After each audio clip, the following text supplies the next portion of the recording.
meeting of the Facilitative Working Group of the Local Communities and Indigenous Peoples platform. Really excited that you've all made it. This is historic for us. This is the first time that the FWG has met completely virtually. Thank you so much for all of your participation. I'm going to hand over to Tiff. We're just getting people in, so sit tight just a moment, and we'll be starting our meeting soon. Great that all of you could be joining us.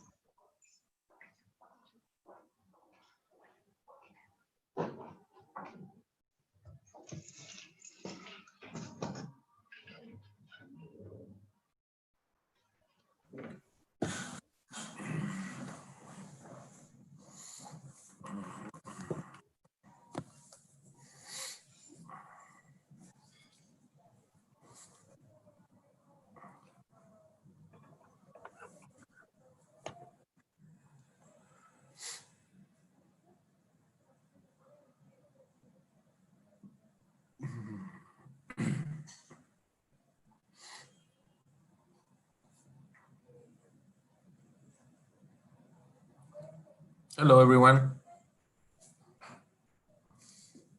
Hello, Andre. Thank you.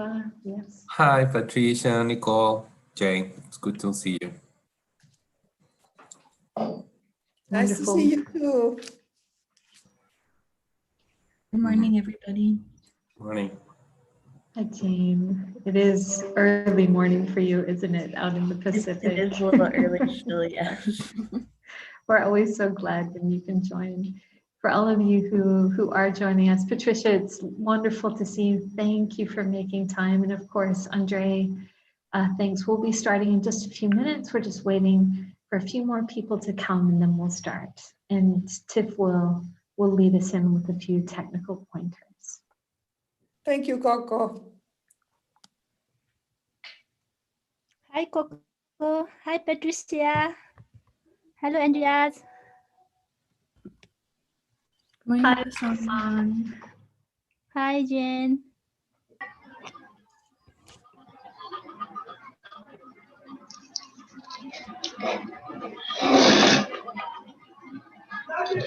Good evening, ladies and gentlemen. So we'll just do a couple of housekeeping announcements while we're waiting for everybody to join.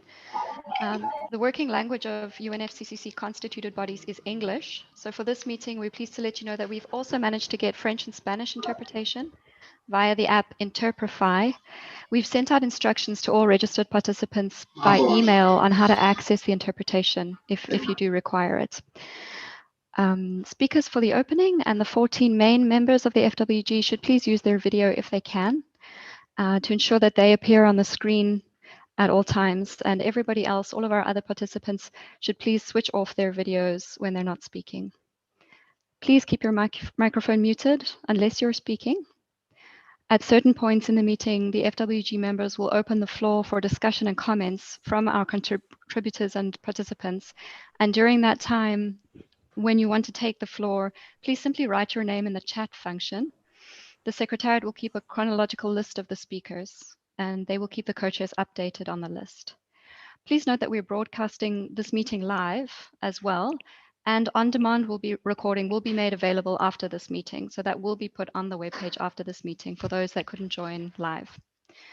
Please refer to the LCIPP webpage for all the documents. We'll put the relevant links in the chat as well, so that you can access all the relevant documents easily. The FWG members should please refer to the docs package that we sent by email. Thank you very much.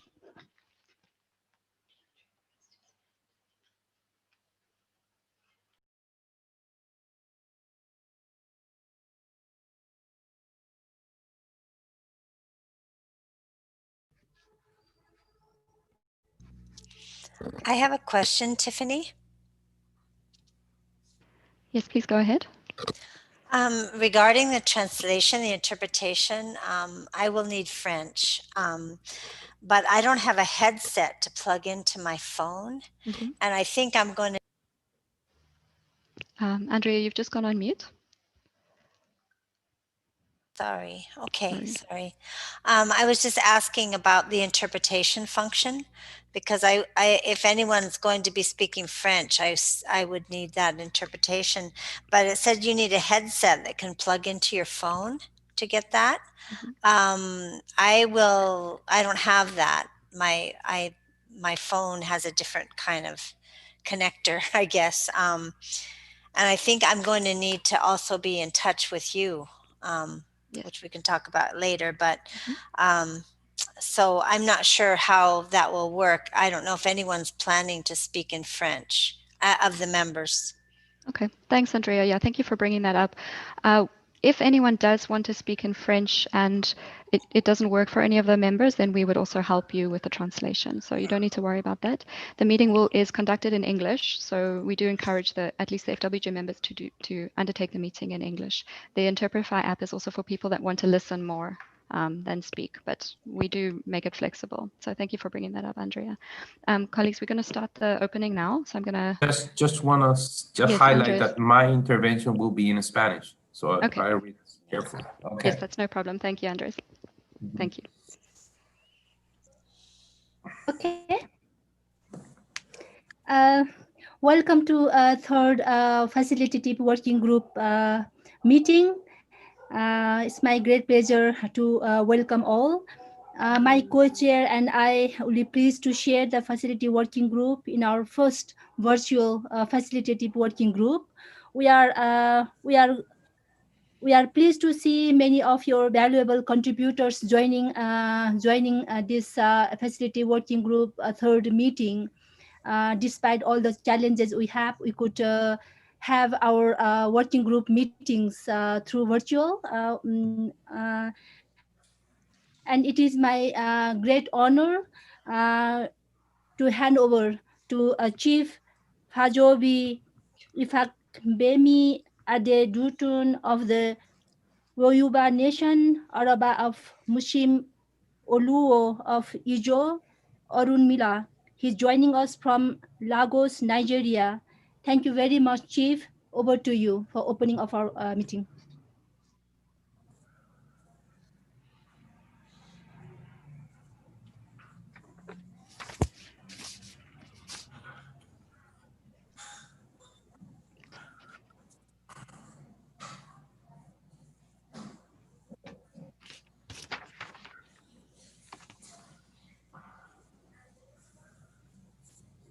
The Chief Hazobi,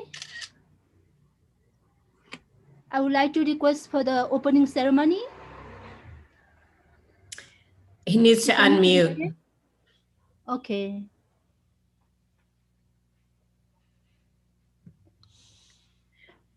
Chief Hazobi, if you hear, could you please unmute yourself and begin the ceremony, opening ceremony?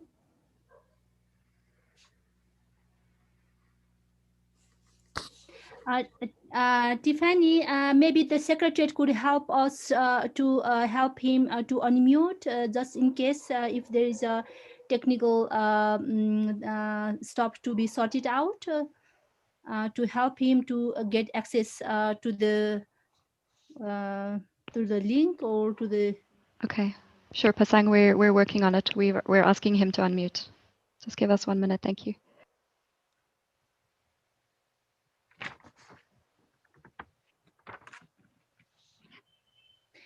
In the meantime, I also would like to, welcome all our guests, Andreas, and also Adrias, and also other friends from the all the friends who have joined here, and all the our facility working group members, and also all the observers who are attending today. This is our great pleasure to have you all. We have already seen, like, we have almost 86 observers today, and this is very exciting that we are beginning our FWG facility working group third meetings to discuss further. We have a long discussion to discuss about the updates, and also where we are about now. And your support and cooperation is the most important for us to move ahead with our planned activities for its effective implementation. So with this one, let's wait a few minutes.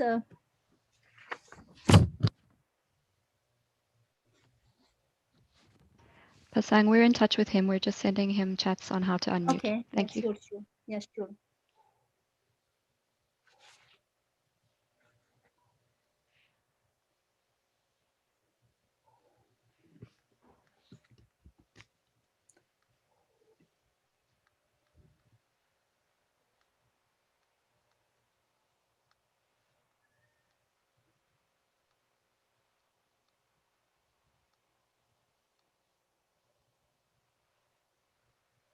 Let's wait for a few minutes more. As you know, this for indigenous people, this technical is not it's a part of our day-to-day life. So it's sometimes it's beyond our limit.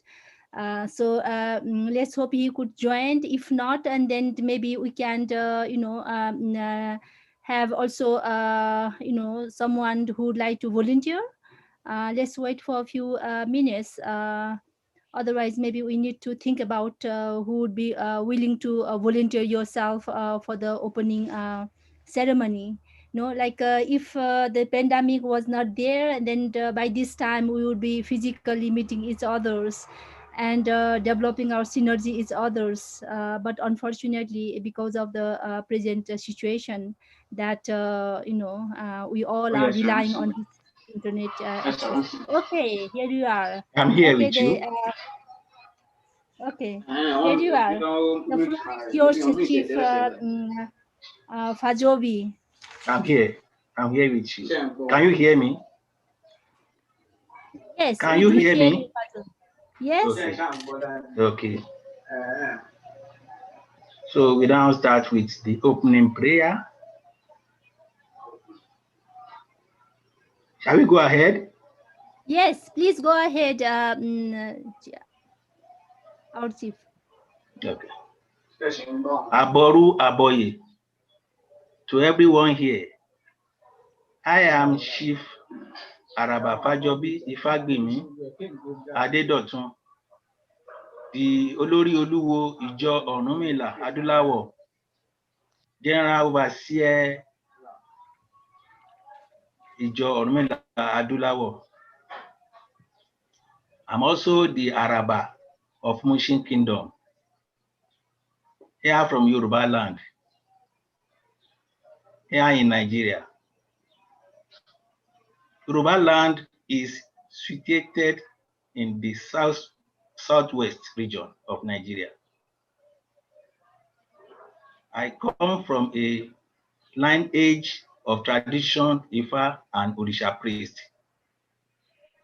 I thank the UN organizers and give special thanks to the indigenous peoples who are my relatives in the room and those struggling for their traditional territories around the world. Invocation bring the spirit and Orisha.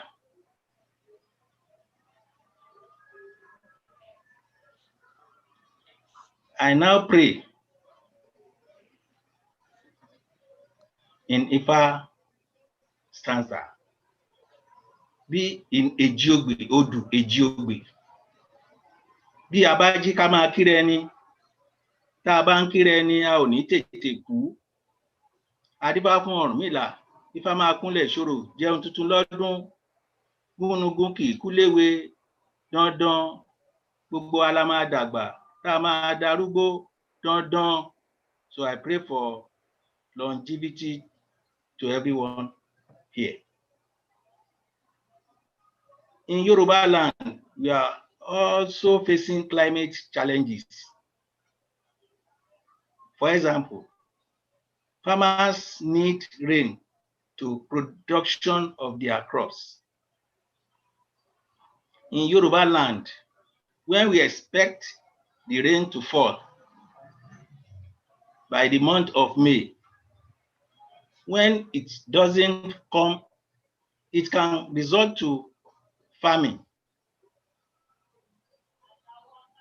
When someone like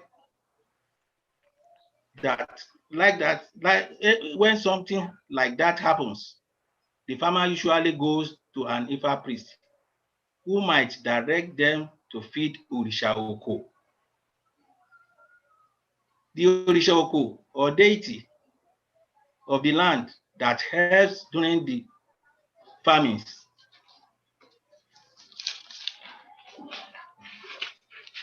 Also, when disease comes to a town, a Babalawo or priest will be called to define on the situation in Ifa, which has 256 Odu or scriptures. Everything has an energy, and a Babalawo is trained to diagnose any ailment one in the environment, in a community or individual. Sometimes those things are interconnected.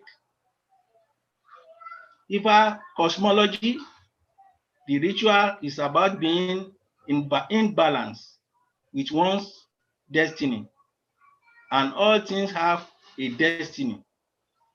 All human, animals, the earth, and when the earth is not in balance and humans are not in balance, we begin to see the climate challenges today.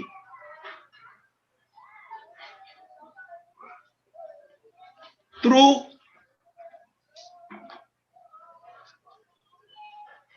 Ifa, we bring back balance based on our understanding and traditionalism of Isheshe. Isheshe is the pillar of the earth, and our tradition is based on honoring those pillars, the ancestors, the land, the energies that have come before us, and the natural. Isheshe is also the keeper our ancient ways, which are grounded in community.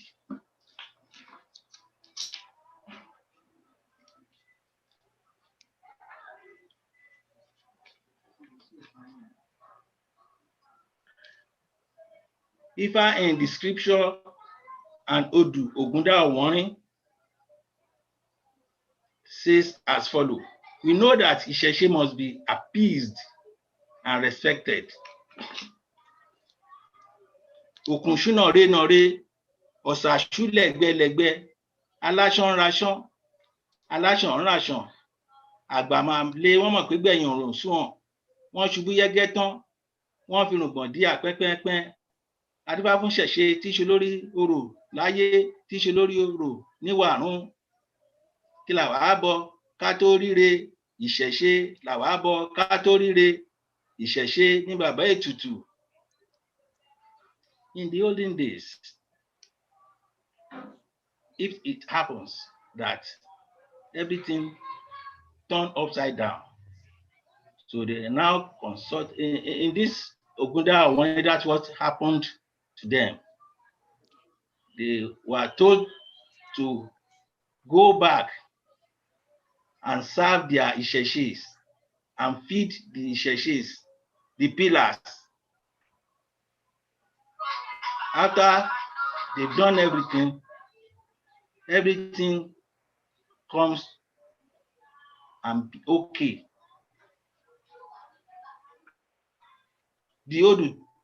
This Odu talks about how to bring balance back to the earth. As such, it suggests that we must follow the teaching of Isheshe. This teaching includes: to round up my prayer with Odu Ifa Oshe Otura, Kọ́ńkọ́rọ̀ awo Ẹ̀wíládó, ọ̀run mú dẹ̀dẹ̀ kanlẹ̀ awo òkè ejèrò. Alákàn ló ń bẹ lódò ló ń là á kàràyà pẹ́pẹ́pẹ́. Adébá fún igba arúmalẹ̀ ajìkọ̀tún. adébá fún igba arúmalẹ̀ ajìkòsì nígbà tí wọ́n ń ṣe gbogbo tí kan ò lójú wọ́n wá padà wọ́n tọ̀ Elédùmarè lọ wọ́n ní gbogbo táwọn ń ṣe ò lójú wọ́n ní ṣé wọ́n ti pe obìnrin tó wà láàrin wọn wọ́n láwọn ò pè dání wọ́n ní ṣe nìkan lọ pè dání ìgbà tí wọ́n wá pè ó wá jẹ́ Ọ̀ṣun ni obìnrin náà gbogbo tó ń ṣe ó wá ń gún régé ǹjẹ́ a ti fi ìmọ̀ jẹ́ t'Ọ̀ṣun Erelú apénímọ̀ a ti fi ìmọ̀ jẹ́ t'Ọ̀ṣun Erelú apénímọ̀ bóníyàn bá ń gúnyán tí ò bá fi t'Ọ̀ṣun ṣe iyán rẹ̀ a máa lẹ́mọ Erelú apénímọ̀ a ti fi ìmọ̀ jẹ́ t'Ọ̀ṣun o Erelú apénímọ̀. You know what this Oshe Utura is trying to emphasize on? That we should not sideline the females. Whatever we want to do on the earth or wherever, we should include women. Woman is very, very, very important in the world. We should not let them aside on whatever we are doing. So we should carry them along, because if you don't do that, what you are trying to do will not manifest until we carry along the woman. This prayer is to manifest all good things in this meeting. I pray this meeting is blessed and that we answer the call of being good and righteous steward of the planet, of each other. And I hope this message from Ifa and Yoruba land aid in this journey. Thank you all. Aboru, Aboyi, Aboshishe.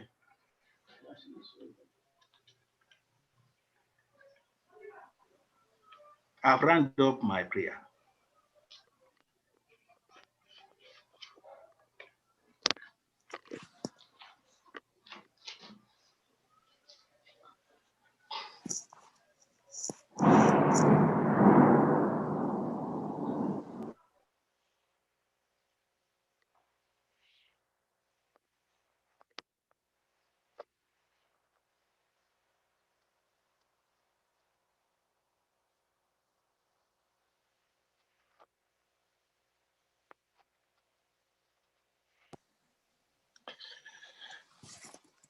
A very good afternoon, good evening, good morning, and good day to all our colleagues. This is Majid Shafipur speaking, the co-chair. It's indeed a pleasure to be able to join you for the opening of the third meeting of the Facilitative Working Group from Tehran, Iran, where the local time is just approaching about 6 p.m.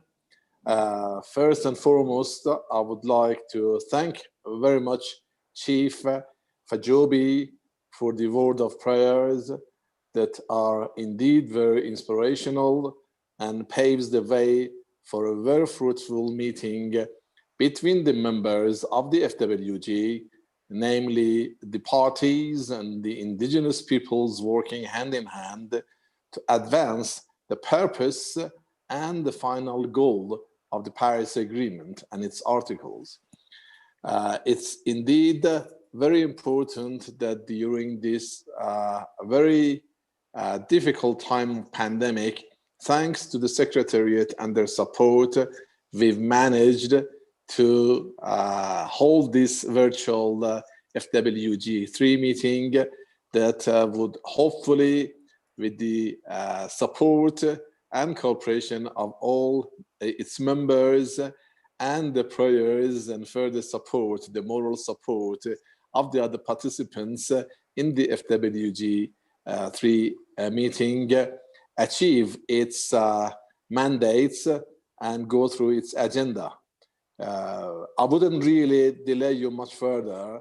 I would like now to hand the floor to Mr. Andres Landerschut, who will be speaking on behalf of the COP president for about 5 minutes. Andres, it's over to you. Thank you. Just bear with me a sec, and we'll be with you in a second. Okay, so I'll give my opening remarks in Spanish. It's our native language. So, good day, buenos días, hermanas y hermanos de los pueblos originarios y comunidades locales que nos están escuchando en todo el mundo. Saludo a los representantes de los estados partes que conforman el grupo de trabajo facilitativo. Un saludoso, muy afectuoso y cariñoso saludo a Patricia Espinosa, secretaria ejecutiva de la convención. Es un gran placer unirme a ustedes y hablar a nombre de la COP25 con ocasión de esta sesión de apertura del grupo facilitativo en su tercera sesión. Como sabemos, el conocimiento ancestral, los enfoques tradicionales de aprendizaje y la cultura son de gran relevancia y valor para enfrentar el cambio climático. En este contexto, el Acuerdo de París reconoció el cambio climático como una preocupación común de la humanidad y que la acción climática debe respetar y promover los derechos humanos, el derecho a la salud, los derechos de los pueblos indígenas y las comunidades locales, así como la igualdad de género, el empoderamiento de la mujer y la equidad intergeneracional. Asimismo, hizo hincapié en la importancia de las voces y perspectivas indígenas para encontrar soluciones al cambio climático, al reconocer que la adaptación climática debe hacerse y guiarse por la mejor ciencia disponible, cuando corresponda, el conocimiento tradicional y el conocimiento de los pueblos indígenas y sistemas locales de conocimiento. Estamos muy contentos con los avances que se lograron en Madrid durante la COP, en particular la aprobación del Plan de Trabajo Bienal 2020-2021 de la plataforma. Como presidencia de la COP, buscamos fortalecer el conocimiento, las tecnologías, las prácticas y los esfuerzos de las comunidades locales y pueblos indígenas relacionados con la respuesta al cambio climático, siguiendo los objetivos de la plataforma. Es así como en el último año hemos promovido instancias para fortalecer el diálogo sobre pueblos indígenas y cambio climático, pudiendo destacar el inicio durante este año de un webinar internacional sobre pueblos indígenas y cambio climático, con el foco esta vez en la cosmovisión indígena y las soluciones basadas en la naturaleza. También dimos inicio a la preparación de un diálogo latinoamericano y del Caribe entre pueblos indígenas y estados sobre cambio climático, que se realizará este año y el próximo, y que hemos conformado un comité coordinador conjuntamente con el Foro Internacional de Pueblos Indígenas sobre Cambio Climático, la Minga Indígena Latinoamericana y el Caucus Indígena de Chile sobre Cambio Climático. A nivel local y para la estrategia climática de largo plazo de Chile, hemos contado con la participación de hermanos y hermanas indígenas en la elaboración temprana de dicha estrategia, lo que ha permitido ir incorporando su cosmovisión a las políticas públicas de cambio climático. Asimismo, en Chile hemos lanzado una nueva plataforma para otorgar un espacio voluntario de visibilización de las buenas prácticas en cambio climático de las comunidades locales y pueblos indígenas. Esperamos que este sea en el corto plazo un valioso catastro de conocimientos que aporten a la sociedad en la lucha contra el cambio climático. Esto por mencionar algunas de las instancias que hemos impulsado de la mano de organizaciones nacionales e internacionales indígenas, como también de organizaciones intergubernamentales. Quiero aprovechar la oportunidad de agradecer y valorar en nombre de la presidencia de la COP25 el apoyo permanente que nos han otorgado los hermanos y hermanas del Foro Internacional Indígena sobre Cambio Climático, especialmente su presidente Graham Reed, su asesor Johnson Cerda, como también Juan Antonio Correa Calfín, de la Minga Indígena, la hermana Rayán Carimán, el hermano Diego Araníbar, del Caucus Indígena chileno. Su activa participación ha sido un factor determinante para la generación de las instancias mencionadas anteriormente y que han sido llevadas a cabo por nuestra presidencia. Para finalizar, quisiera rendir un sentido homenaje a todos los hermanos y hermanas indígenas que han sido víctimas del coronavirus, especialmente a Robinson López Descanse, hermano del pueblo Inga del Putumayo, quien se desempeñó como coordinador del área de cambio climático de la COICA y quien fuera miembro de la Organización de Pueblos Indígenas de Colombia. Robinson era parte del equipo de trabajo para este diálogo latinoamericano que les mencioné anteriormente, y su partida fue un doloroso momento para todos. Finalmente quisiera señalarles que desde la presidencia de la COP25 les deseamos el mayor de los éxitos en estos días de trabajo que comienzan, que sean momentos de unión y diálogo efectivo entre los participantes para avanzar en los objetivos de la plataforma y el plan de trabajo bianual. Muchas gracias y que tengan una provechosa tercera sesión. Over. Thank you very much, Andres. Although a number of our colleagues had experienced difficulty in finding the right translation means, but with a little knowledge of my Spanish, I genuinely appreciate the wisdom of your message. And I thank very much the COP presidency for these kind words, the words of support that you are really offering to further ensure that the local communities and indigenous peoples platform achieves its objectives and the mandates, of course, levering around the three functions. I thank you very much indeed. I now would like to hand over the floor to a very dear friend of mine who has long been devoting her activities, and a part of her career has been to strengthen the objective of the convention, the Climate Change Convention, at not only at the Secretariat, but also before that. I'm referring to no one but Ms. Patricia Espinosa, the Executive Secretary of the United Nations Framework Convention on Climate Change, who has always been a real friend and supporter of the Facilitative Working Group. Ms. Patricia Espinosa, dear Patricia, you have the floor. Please enlighten us and with your visions and words of wisdom on its opening session. Patricia, you have the floor. Thank you very much, Majid, and thanks for this opportunity to to share with you some reflections on the multitude of global complex crises that we are facing, and also of the role of the local communities and indigenous peoples. And let me start by saying that I'm very happy to see so many of you participating in this virtual meeting, in this first virtual meeting. I want to say also that I want to wish you to stay safe, to stay healthy. I wish my best wishes go out to your families, to your friends, to your countries, and especially to the indigenous peoples everywhere in the world who are no doubt suffering the effects of this terrible pandemic. So let me start by saying that yes, the obvious, we are facing a multitude of complex global issues, including climate change, biodiversity decline, and the COVID-19 pandemic. And while these crises are not the same, they have inextricable links. They are interrelated in terms of how we interact with nature. They are also interrelated in the concept of humanity coming together towards a shared goal for the benefit of all. How do we address the multitude of global crises, including climate change? So COVID-19 has brought the world to a standstill. The climate emergency, however, has not slowed down its adverse impacts on people and communities across the world. And 2020 is a pivotal year for how we address climate change.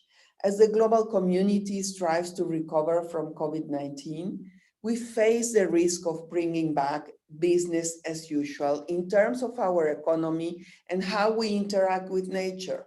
In such a scenario, we face the risk of completely missing the Paris climate goals. On the other hand, COVID-19 recovery also presents us a unique opportunity to bring about transformative change and build a resilient future for all. Climate change is the biggest threat in the long term for humanity. We need to come together to address this challenge in a holistic and integrated manner. We need whole climate ambition and actions now more than ever. We need the wisdom of Indigenous peoples now more than ever, and to listen to the voices of those affected on the ground, including at the community level. The Local Communities and Indigenous Peoples platform is an open and inclusive space and brings together people and knowledge systems in the effort to build a resilient world for all. The implementation of the platform's 3 functions and the 12 activities in its initial 2-year work plan provide unique opportunities for people to come together towards building a resilient future for all. To that end, I want to thank the Facilitative Working Group for their tireless efforts and for making considerable progress despite the challenges that 2020 has posed. This meeting is a testament of really your incredible efforts, your dedication, and your commitments. I invite contributors and stakeholders joining the meeting or watching online to continue to engage with the Facilitative Working Group, not only at this meeting, but intersessionally too. This FWG has an important and timely role in bringing together people and knowledge systems and building this resilient future for all. So I want to thank you all really for your commitment and dedication. And I would particularly want to thank the outgoing co-chairs of the group, Pasang Dolma Sherpa and Majid Shafipur, for your excellent job. You have really left behind a very strong mark in putting the group together, in starting its work, and allowing it to put a program of work that is now being developed. Thank you so much for your dedication. Thank you very, very much for all your contributions.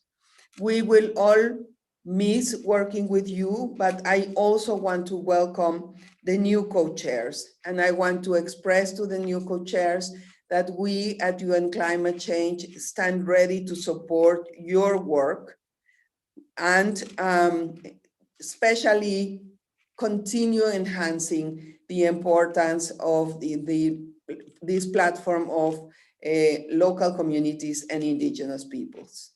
I wish you all a very, very productive exchanges, very productive session. And again, thank you for allowing me to share these reflections with you. Over to you, Majid. Thank you very much indeed, Patricia. Like always, your kind words are really encouraging. Your wisdom is being shared, and the words that would really mobilize all our efforts, as I indicated much earlier on, to ensure that the Paris Agreement would be in place and implemented very well through the means that we have available, as well as the platform for the local communities and Indigenous people. Your words are really inspiring us, and I'm sure that we would collectively within the FWG move and make great progresses forward. And I sincerely appreciate your personal support as well as your team at the Secretariat. Thank you very much, Patricia. Allow me now to move on to one of the focal points of the Indigenous Peoples Organization constituencies to share his thoughts and visions with us, Mr. Lakpa Nuri Sherpai is with us, representing the Indigenous Peoples Organization constituency of his own. The floor is yours, Lakpa, for a maximum of 5 minutes. Please enlighten us with your words of wisdom. The floor is yours, Lakpa. Thank you, co-chair. Tashdele, everyone. Greetings to co-chairs, both outgoing and incoming. UNFCCC Secretary, Executive Secretary, Facilitative Working Group members, Indigenous elder, brothers and sisters, and colleagues at the UNFCCC Secretary. Thank you for continuing this very good practice of providing space for the focal point of International Indigenous Peoples Forum on Climate Change. The world is going through an unprecedented challenge that has affected the lives and well-being of everyone, including Indigenous peoples. Indigenous peoples in different countries of the world have continued to face discriminations, human rights violations, even during the pandemic. However, local actions by Indigenous peoples for the protection of their lands, territories, and resources hasn't stopped. In certain countries, Indigenous peoples started to lock down their village. Even the government started to act. One of the lessons that we have learned in our region, in our Asia region, is that communities with secured rights to their land and resources are actually better able to respond to the challenges of the pandemic. The security to our customary land and resources actually facilitate effective cultivation, transfer of Indigenous knowledge. So the knowledge of Indigenous peoples not only help to adapt and mitigate climate change, but also enable Indigenous peoples to better respond to the pandemic, the challenges of the pandemic.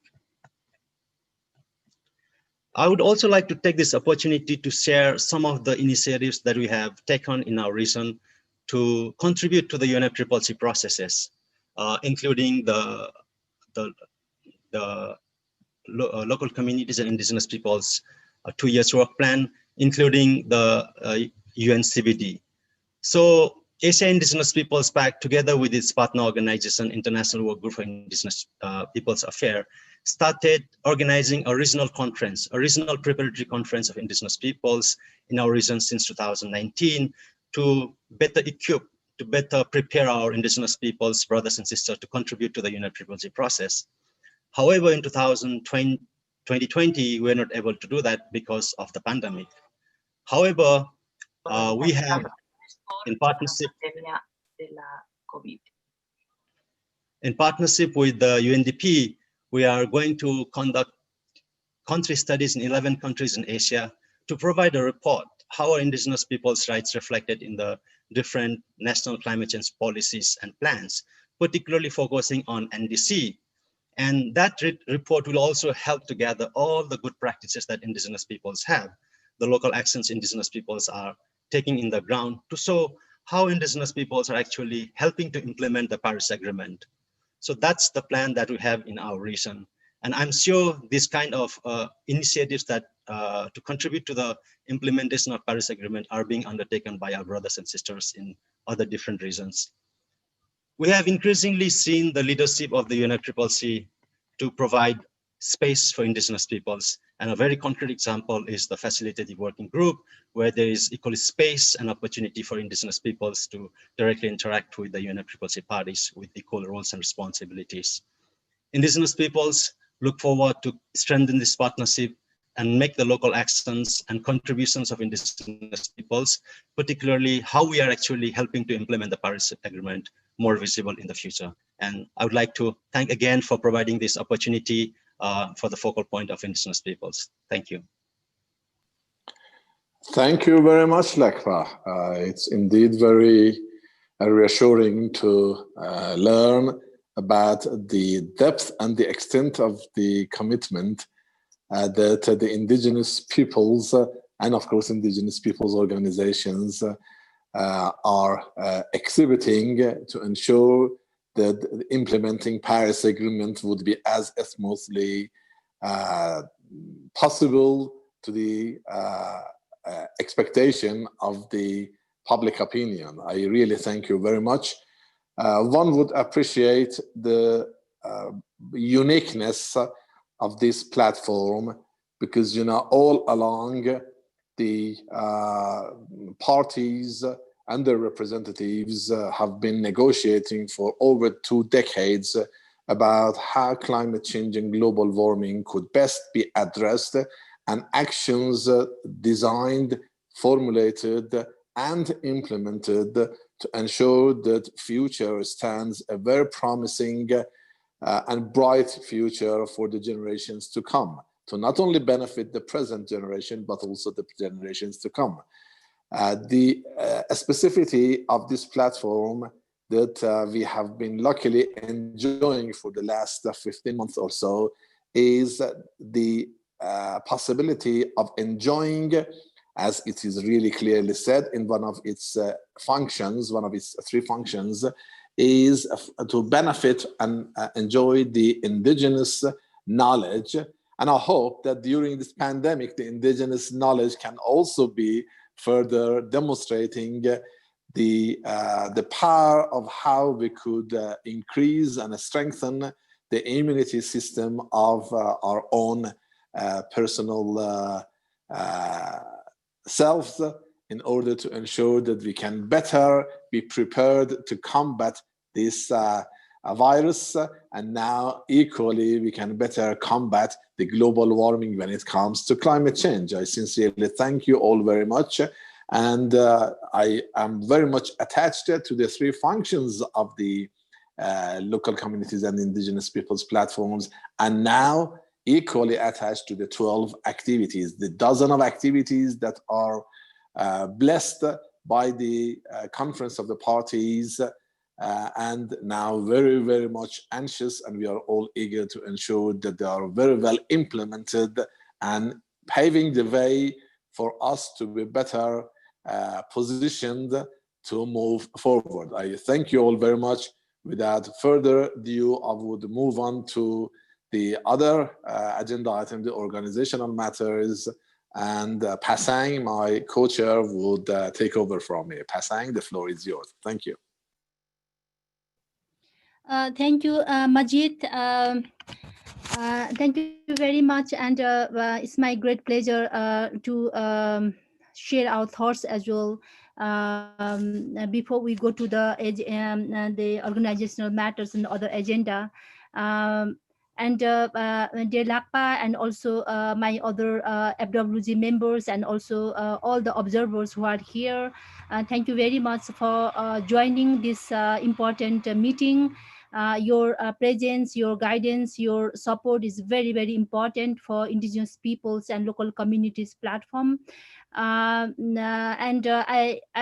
think maybe I just share my few thoughts that working as a co-chair in the past 1 and almost half year, I really had a great time enjoying with working with all our brothers and sisters, especially our Facilitative Working Group members from 7 regions, and also working very closely inside and outside the bodies. So this is a very grateful moment for me personally as well, for understanding and exchanging and sharing the stories and experiences with each others to enrich further and support each other on the enhancement of the Indigenous people and concerns and globally.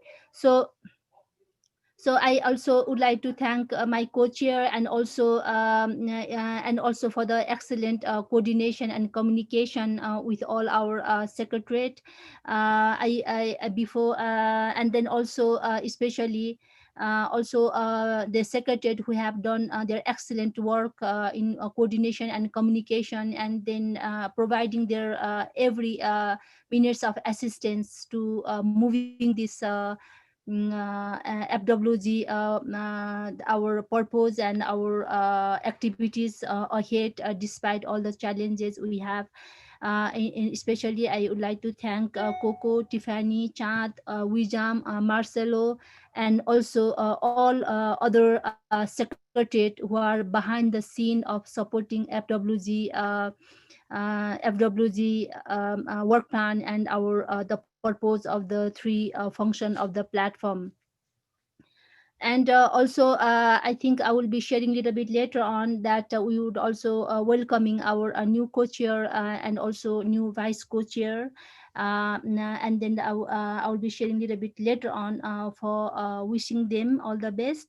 And now I would like to request my vice co-chair, Vice Co-Chair Rodian Sulajiga to share his thoughts before we begin the other agenda. Rodian, the floor is yours. Thank you very much, Fasank, and hello and good evening from my climate zone to everyone. It's a pleasure to see all of you in a good health. And also, first of all, I would like to join Fasank. Welcome to all participants, and also thanks our Secretariat for overall coordination and bringing us together today under this pandemic time. Very briefly, from my prospect and my brief observation, I would like to highlight that the Facilitative Working Group is making all their best and efforts in terms of progress, particularly focusing on the development of 2 years working plan put into this operational phase. And from my point of view, this is a most critical and actionable time for all of us and also indigenous peoples at the globe. And also thanks to Dr. Madrid and Dr. Pasank for their leadership and their commitment, working together as a team and hand to hand on the last 2 years.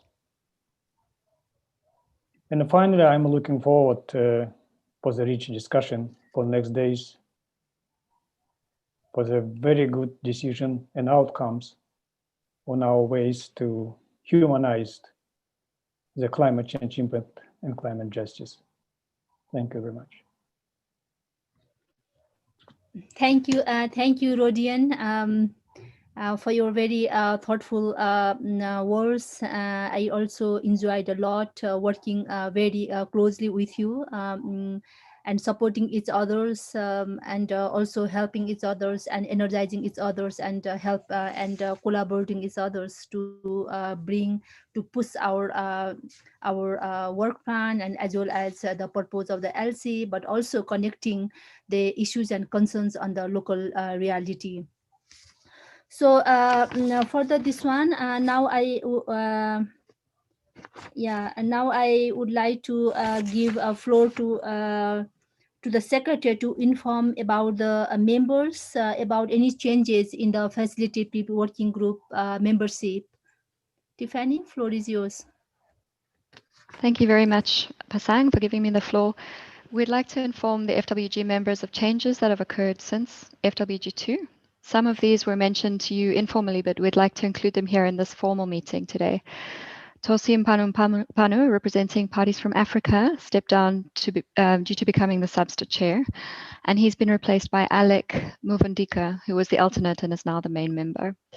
Elvira Gutierrez Baron and Irina Barba, representing parties from Latin America and the Caribbean, have changed roles, and Irina is now the main member, with Elvira as her alternate member.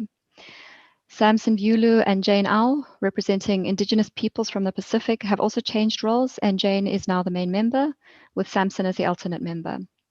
We welcome Joseph Shkultiti, who's been nominated to represent parties from the Eastern Europe group, and we welcome Yuli Presecho Nugroho as the alternate member, representing parties from Asia Pacific. Finally, would like to welcome Lisa Koperkwalek, who's replaced Kubik Kleist as alternate member representing Indigenous peoples from the Arctic. 2 alternate seats remain open on the body, and pending nomination, they are the alternates representing parties from Africa and the alternate representing parties from Eastern Europe. Thank you very much, Pasang. Thank you so much, Tiffany, for sharing the status of the membership of the Facilitative Working Group. Now, me and my co-chair and Majid, I have been coordinating among the respective members. We wanted to come to this meeting today with the name of the nominees for our co-chair and the vice co-chair ready. I'm happy to report that the Indigenous people's representative on the Facilitative Working Group have come together, and based on the principle of the consensus, we have nominated Andrea Carmen as our next co-chair and Jane Au as a vice co-chair. I would like to congratulate once more to our co-chair and the vice co-chair, and wish all the best for the tenure for another year. Now I would like to request my co-chair Majid, please continue and update the members on the nominee from the parties. Thank you very much, Pasang. Firstly, I'd like to extend my congratulations to both Andrea and Jane for resuming the very important roles of the co-chairs and the alternate co-chairs. I'm also happy to report that the 7 party representatives have been continuing their coordination, and we have been examining the possible candidatures of the people who have expressed interest, although we haven't as yet reached the final decision. And I hope that during the course of the break today, hopefully you would be in order that you would all be seeing less of me as the role of co-chair. Hopefully and positively we would be having our nominations finalized for the role of co-chair and his or her alternate, and I would report accordingly. So now that all the FWG members have heard about the nominations coming from the Indigenous peoples organizations, I would, that of course was made by consensus, I would be trying to report back to the meeting about the nominations of the party, of the 7 party representatives, and hopefully then that would be the time that I would be inviting the entire FWG. If they have any objections, they may write their names or give us a message in the chat box so that we can hand it over to the floor. But I imagine I can ask this question right now so far as Andrea and Jane are concerned, so that we can give them all a round of applause and confirmation. So I would now like to ask the FWG members if there is any objections to the nominations made by the Indigenous peoples representatives. Please provide your name and any further issue that you would like to have. If none, I would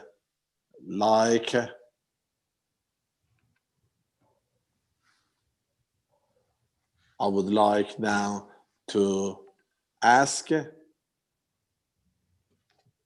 Yes, I'm reading some message.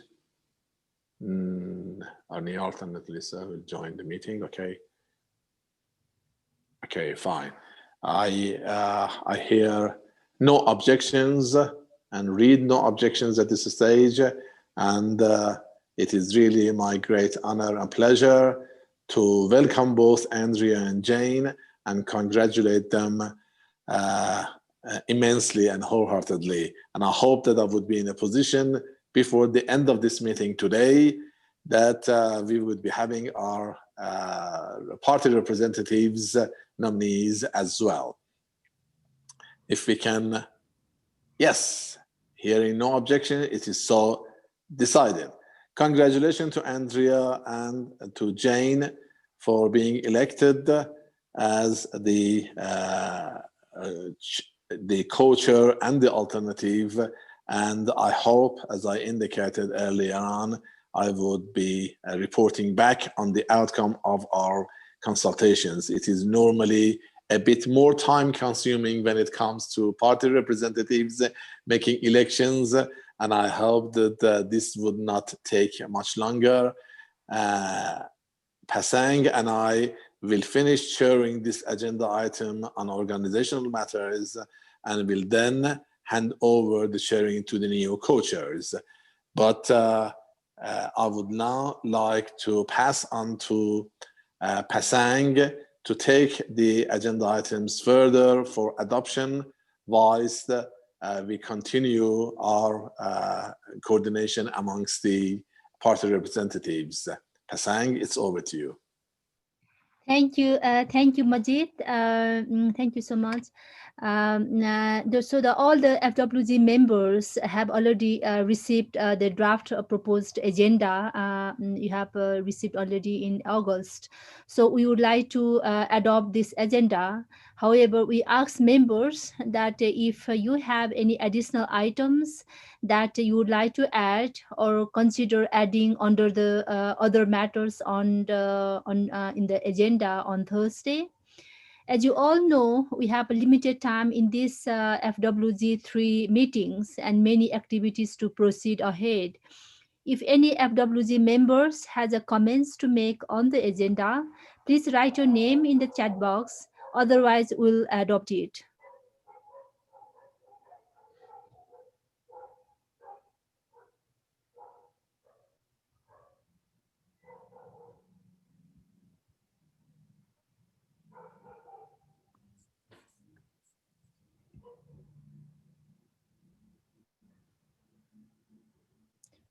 Now the agenda is adopted. So I would like to hand over to the Secretary to announce any relevant calendar updates or updates on the Bureau guidance. Over to you, Tiffany. Thank you very much, Pasang. In the light of the COVID-19 pandemic, the Bureau decided in May to postpone this year's negotiating sessions. Most of you know this already. It also acknowledged the urgency of the climate crisis and the need to progress and deliver on the work that's mandated. At a meeting in August, the Bureau discussed the implications of their decision on the intergovernmental process and the work of the constituted bodies, including the FWG. They want to ensure that by the end of next year, the UNFCCC process is on track to meet all the mandated timelines.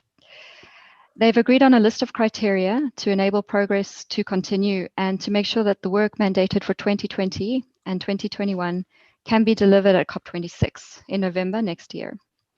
So the 4 agreed criteria are as follows: to maintain the original timelines.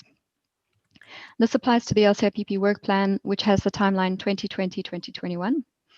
The duration of the work plan remains 2 years, and the review of the FWG will still take place at the end of 2021 as planned.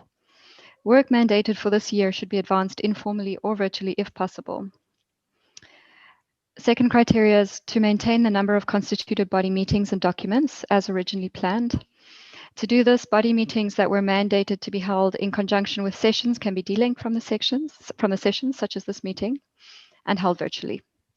The FWG is mandated to meet twice per year. This is the first formal FWG meeting for 2020.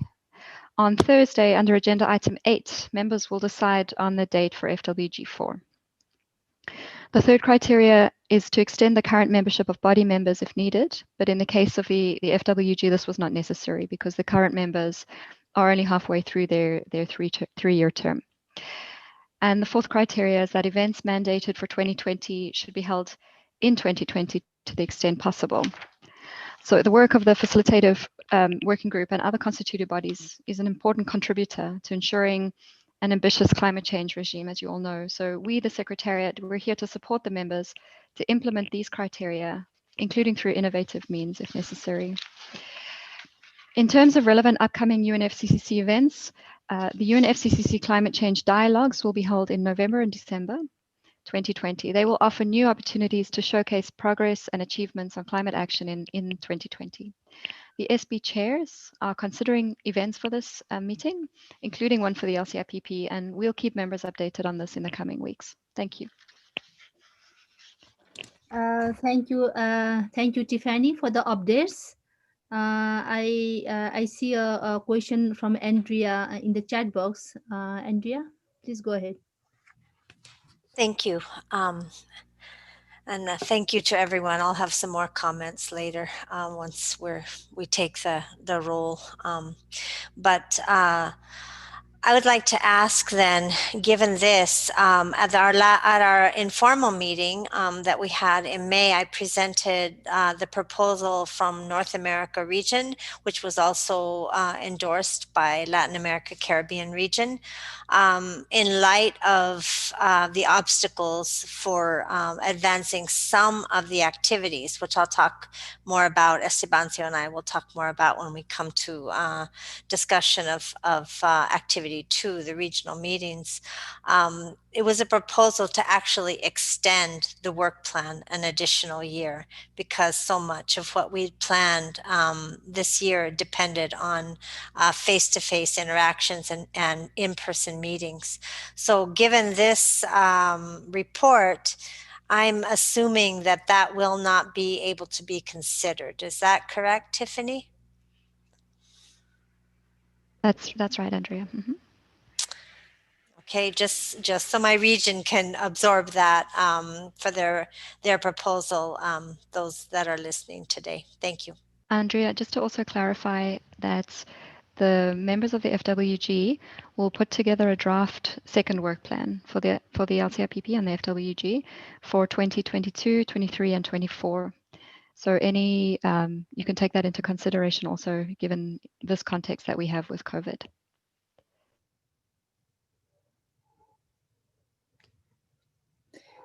Thank you, Tiffany, for your clarification, and also Andrea for your queries. So now we are almost at the end of our first session. So once again, me and Majid, on behalf of our co-chairs, and would like to thank you for all your support, and especially once again, we are very thankful for your cooperation and collaboration of all the Facilitative Working Group members, for your dedication, for your trust on us. That because of your trust, because of your support, that we successfully could complete the year. And we were also successful to hand over to our new co-chair. And once again, I would like to congratulate Andrea and Jenny. And also, we are looking forward to hear our new nominees from the state parties, so that we can congratulate and as a whole set of co-chairs. As I have already mentioned earlier, that once again, I'm really thankful to us all, the secretariat.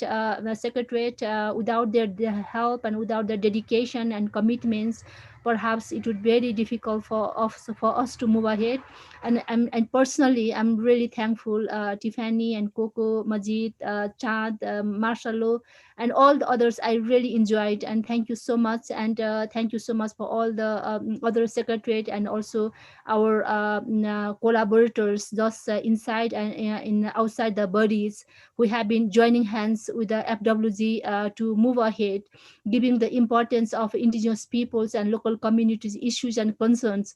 That is the most important for enhancing our stories and our experiences, our traditional knowledge, and our governance system for protect the earth, and for climate change resilience, and for protecting the biodiversity ecosystem.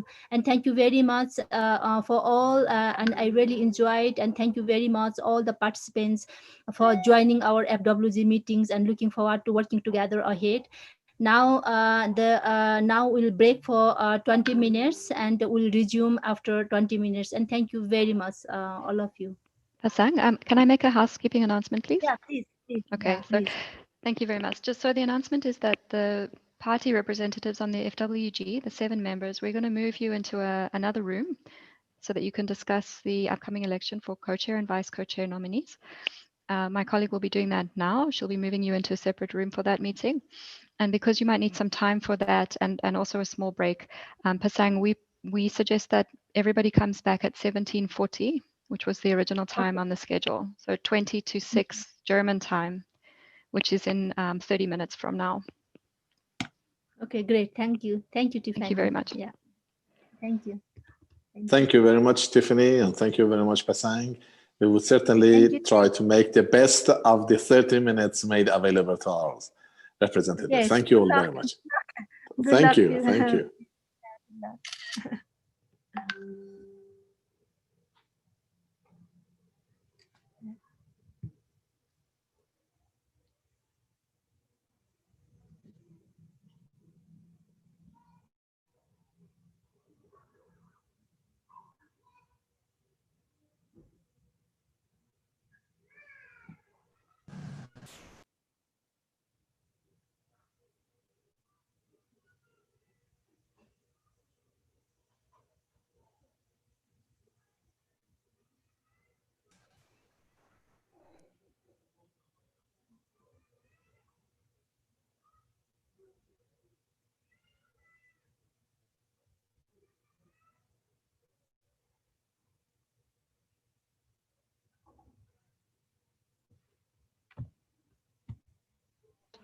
I'll just join and make sure that.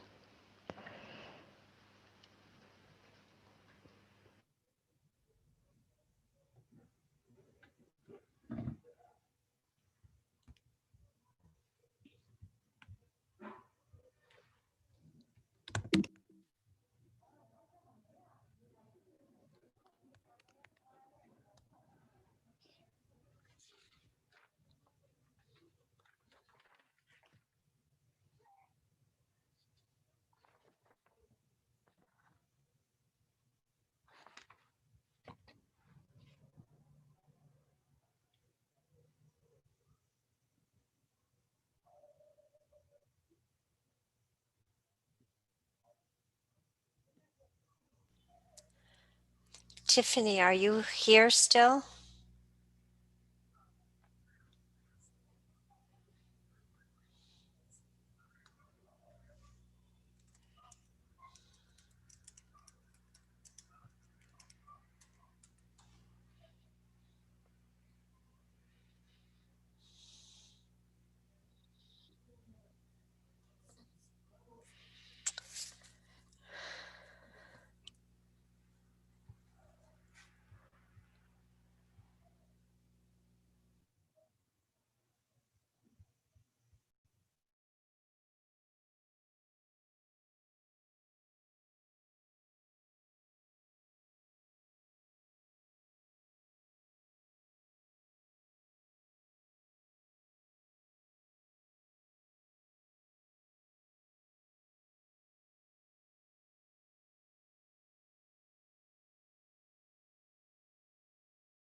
Hello, is there anyone on that could help me figure out how to get the translation app on my PC?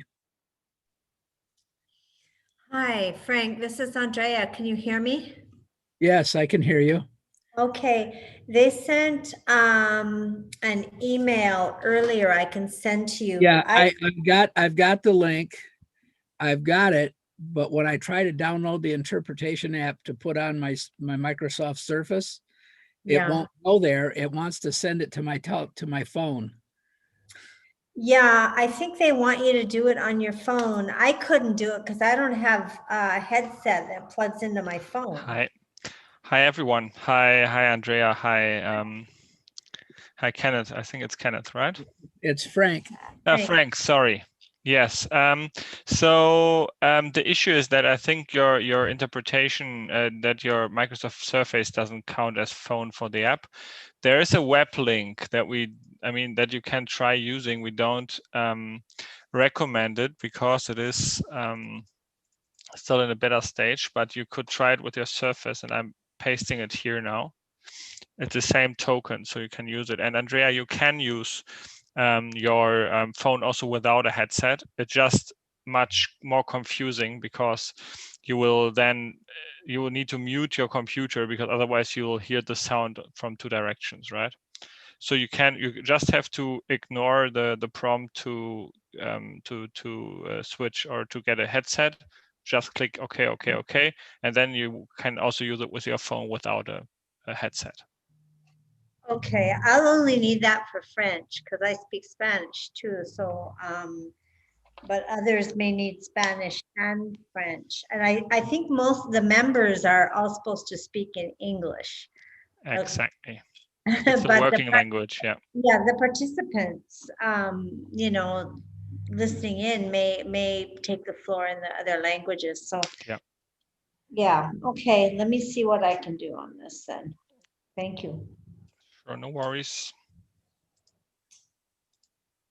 And I'm trying to let's see, connect to enter token here, and that token is NFCCC 2030.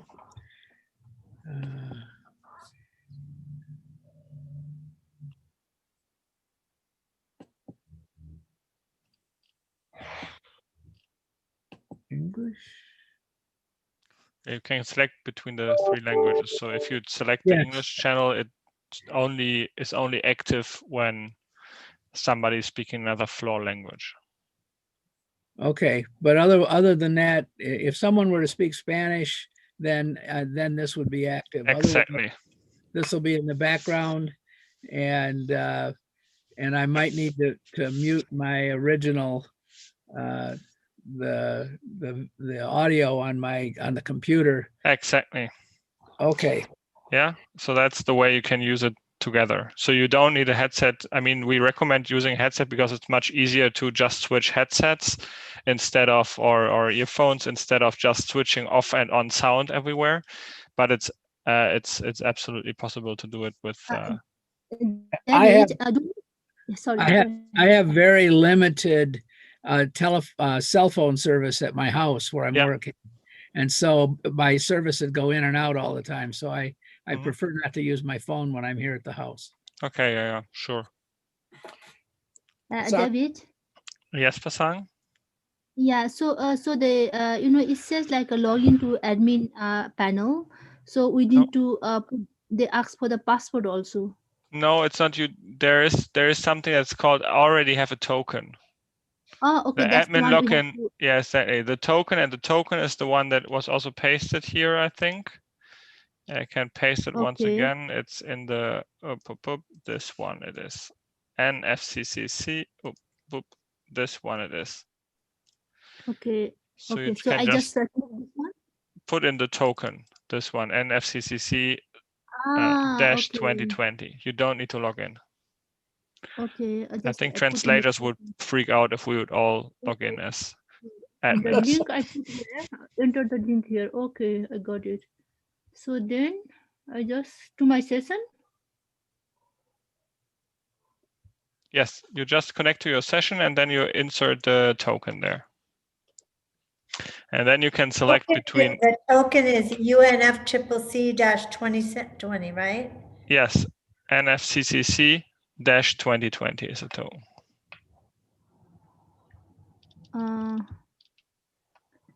I think I have some problem. I have my No. token. NF. Okay. Okay. Sorry. So David, so like there's a two options. So already have a token and admin login. So we go Exactly. to already have a token, right? Yes.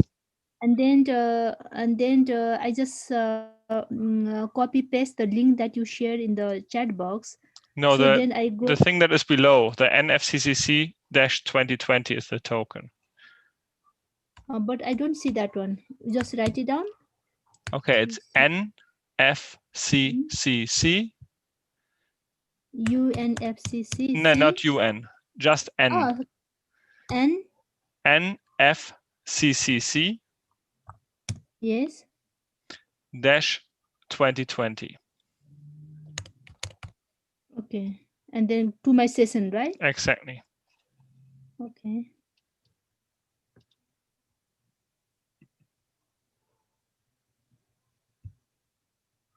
It doesn't work.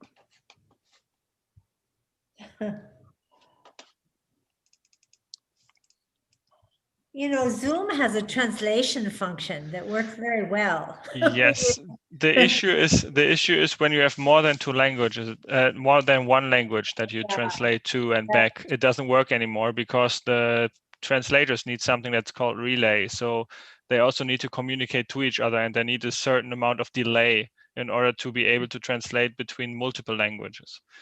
So that's why the interpretation company says it's fine with one language.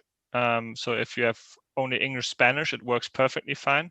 But if you have more than one, it's like they need the different setup that Zoom doesn't offer. Got it. So, David, so yes? NFCC/2020 I typed, but dash, not slash. Oh, so slash, not slash. Okay. Yeah, just hang on. Slash, and then I go to my session, right? Let me just share my screen. I'm sorry. Chart for your beautiful images here. So. Okay.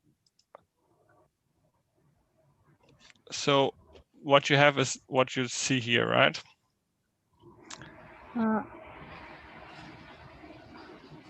I don't see your sharing. You don't see my screen? No. This is I think just only the chart picture. Okay. I can see it on the live stream, so it should be visible. Maybe it takes a while. Now it's coming up. Okay. Yeah. Then what is this one? Okay. Capital NFCC/2020. Okay. And then. And when you click to my session, then you can select one of the languages. Okay. English. Okay. Okay. Right. English, French, Spanish. Yeah. NFCC. Okay. I got it. Okay. And then you can, if you just select English, for example, you can connect, and then you will hear if somebody talks another floor language than English, this will be active and you will hear the English translation. Okay, I just typed the English and that's it, right? Exactly. Okay, maybe let me try one more. Okay. Okay, so it's a NFCC is a capital. Yes. NFCC and that's another C. It's 3 C's. It's like in UNFCCC. Okay, NFCC-2020. Okay, now looks working. Okay, great. Okay, great. So now I just put the English. That work for you? Yeah, now it's looks working. Now connect. So that's it. I just keep it like that, right? Exactly. I don't do anything. Okay, great. Thank you. Thanks, David. No worries. Yeah, great. I'm checking to see, Frank, if that seems like it's working for you. Can you hear me? Yes, I can hear you, and I am connected through that through this web link, so I'm all set. So thank you. Sure. I'm a Everybody little, okay? I can't see anybody, so I just. I How are they going to close things out? And especially Who's there? they've already been hurt by more fire. Let's just see how Delhi can close these last 3 hours. Do they keep them under 200? Can they keep them under 200?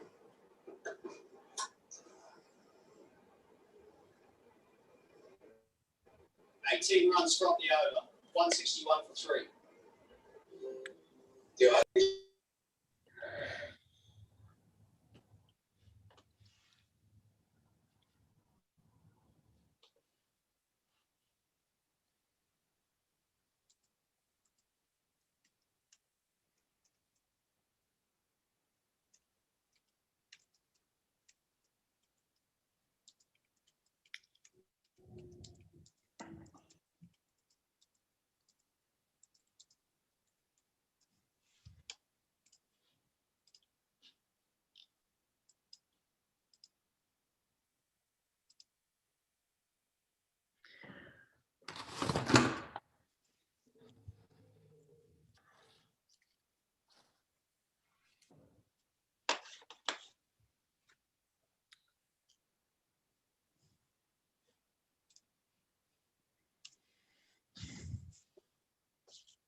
Hey, Majid.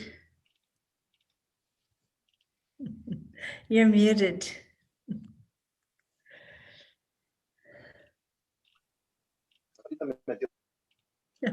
Incluso dijo que venía a la inauguración de las aulas. Hello, hello, hello. Hi. Is that you, Coco? No, this is Andrea, but they won't let me. Andrea, how are you doing? I'm good. They won't let me turn on my video though. They said the host stopped it. Andrea, it gives me a unique opportunity right now to be amongst the very first to congratulate you to resume the role of the co-chair, a co-chairship as it were, of our very important platform.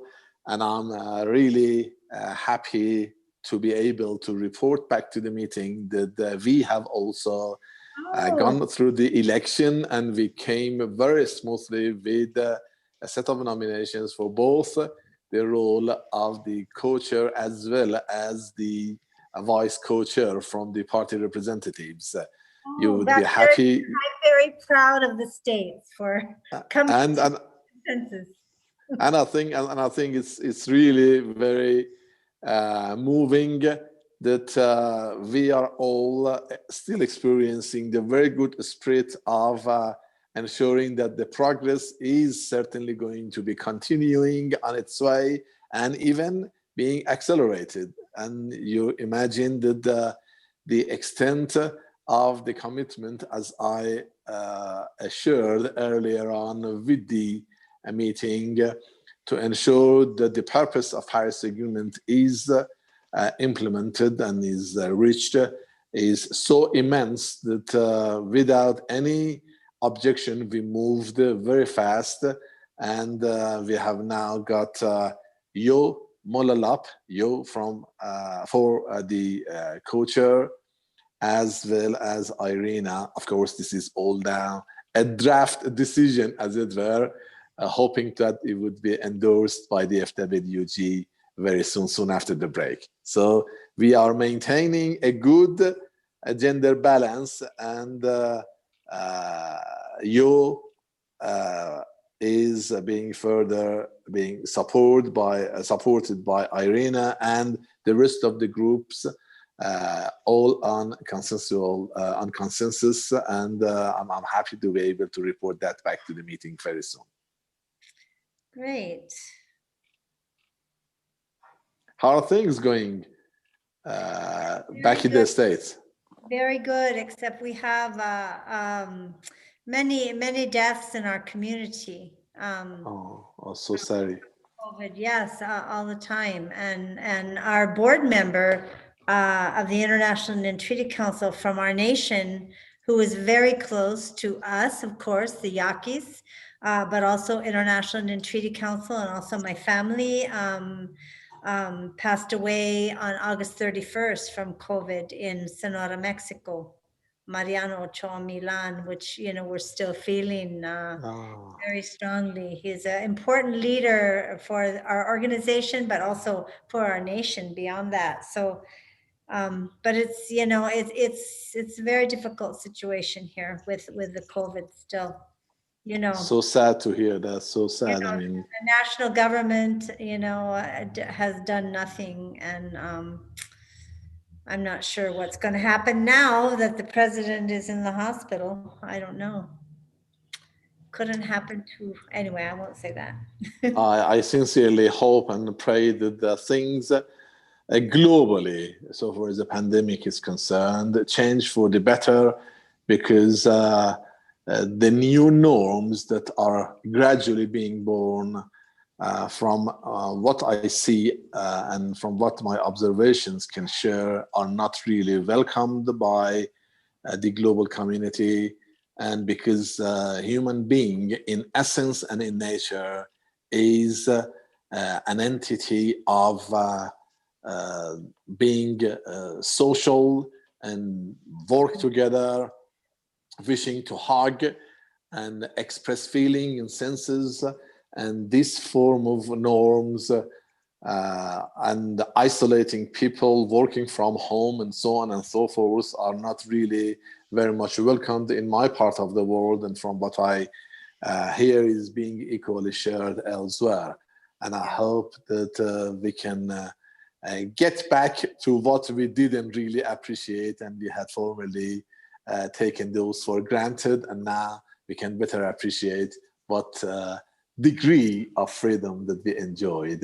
I hope that we can all, in the good health and spirit, we can regain the enjoyment that we used to have. Yes, I agree. I can't wait to see everybody again in person. Likewise, likewise. I think we got Majid? about, and not, yes, Tiffany. Sorry to interrupt. Just to Not let at you all. know that we've created a small room for the new co-chairs and vice co-chairs. So we're just going to move them there quickly, just to do a very quick briefing before the whole plenary comes back. Okay, did you hear that what we have decided in the election room? Yes, so it's Mr. Yo Molalap as the co-chair and Ms. Irina Barba, the vice co-chair. Yes, so Be we'll back with you soon.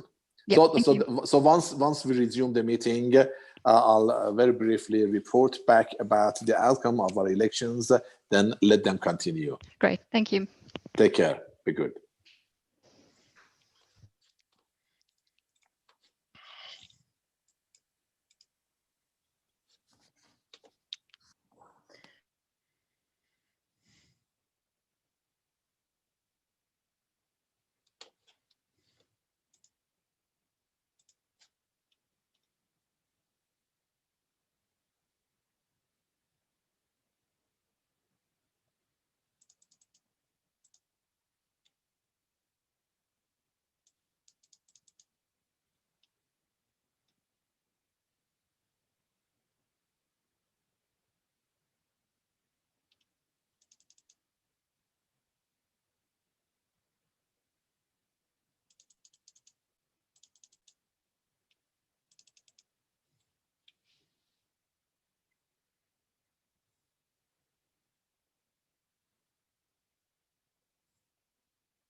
I'm back.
Hello, everybody, and welcome back.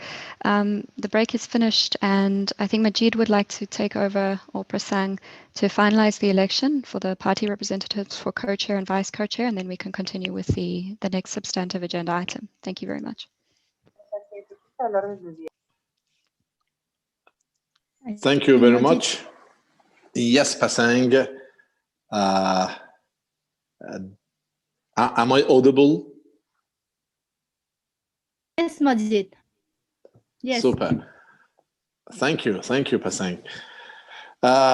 It really gives me an immense pleasure and I'm really honored to be able to report back to the meeting, to the FWG 3 meeting, the outcome of our elections for our nominee for the role of the co-chair, as well as his or her vice co-chair from the 7 party representatives.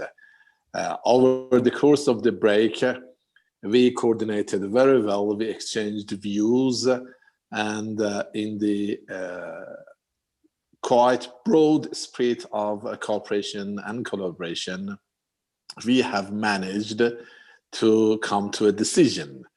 It gives me great pleasure to declare that we have come with Mr. Yu Molalap to be nominated as the co-chair and Ms. Irina Barba as his vice co-chair, generally balanced and very well qualified and eager to take us all forward. And I'm really now offering these 2 nominations for endorsement. And I'd like to say that these 2 people have been elected by consensus. And now that we have the entire FWG members with us, I'd like to hear if there are, or if there is, any objection or any comments that you would like to share. Please share with us in the chat box. Otherwise, we would move forward.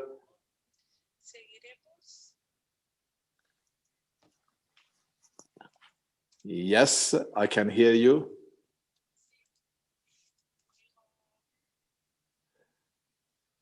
I hear no objection. It is so decided. Thank you very much. I'd like to be the very best to congratulate all the 4 nominees and the nominations that are now resuming the roles of the co-chairs, Andrea and Yo, and the vice co-chairs, Janie and Irina. Congratulations to you, and you have always have the assurance of my support. I'm sure Pasang would equally do the same, and we can exchange and share our experiences, and the support does not stop with Pasang and I. The entire FWG, with their consensus support, are really available to take you all much further, to ensure that you take us all, the entire FWG, much further, to ensure that we meet the purpose of the Paris Agreement. I thank you very much, and I'd like to very briefly take this opportunity, as it may be the last time that in my capacity as the co-chair, I would be sharing very briefly some words with you.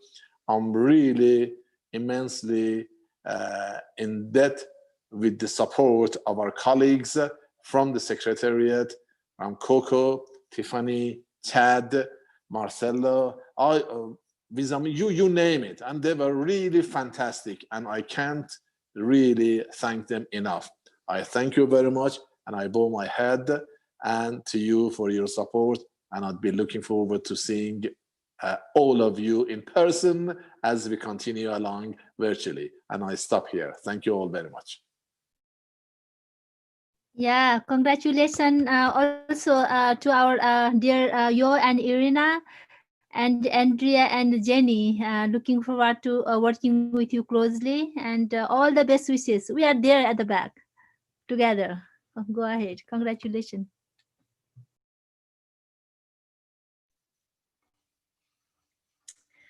Jokwe Utesia, Diosem Chaniabo, Umawayaim. Thank you very much for your confidence and respectful greetings to you, my relatives. I will be chairing the first session, but before that, I would just like to again, recognize and thank our former co-chairs, the very big shoes we have to fill, left by Pasang and Majid. They say in a marriage, the first year is the hardest. So maybe that's the case with a brand new body like this. And I think that none of us anticipated how hard it would really end up being with the pandemic crisis added to the climate crisis that we are already charged to address. So I will just say, I'm not going to give a big speech or anything, don't worry. But I just want to say that I hope that we can continue with the groundwork that our former co-chairs have laid of working with mutual respect, mutual regard, the spirit of consensus, which we were able to talk about last year, what that means in this group. And also, most importantly, our shared commitment to addressing the crisis that all of our nations and peoples are facing, the climate crisis, which has only been compounded by the very closely related crisis of the pandemic. So with that, I hope that we can be even more inspired and dedicated to work around the restrictions that we have. We all know we'd like to be seeing each other face to face, hugging each other, having coffee together, but we're not able to at this time, as we recognize, to keep each other safe.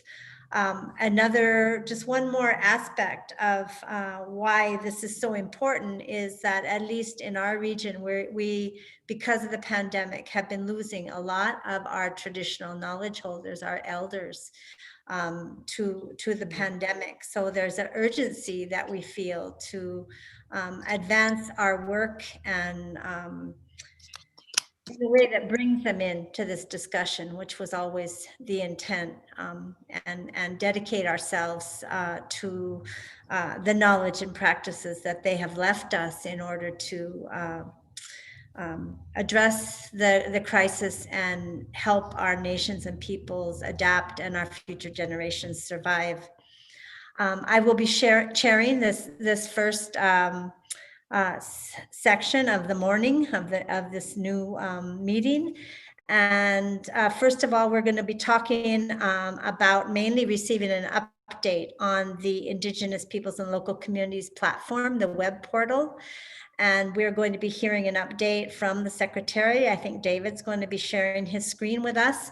And after that, there'll be time for limited time, but time for open discussion, beginning with the members of that team, and then facilitative working group members and any other participants that have questions or comments. And for that, we'd like to ask that people try to keep their questions or comments to 2 minutes if you can, just in light of the limited time and the importance of the issue. So thank you. With that, I turn the floor over to David Orman from the Secretariat, who's going to share his screen for an update of the portal. Thank you. Thank you, Madam Chair, and hello. My name is David, working for the UNFCCC Secretariat, and I'm working specifically on this project as a substantive lead. So let me just share my screen for the presentation. There we go.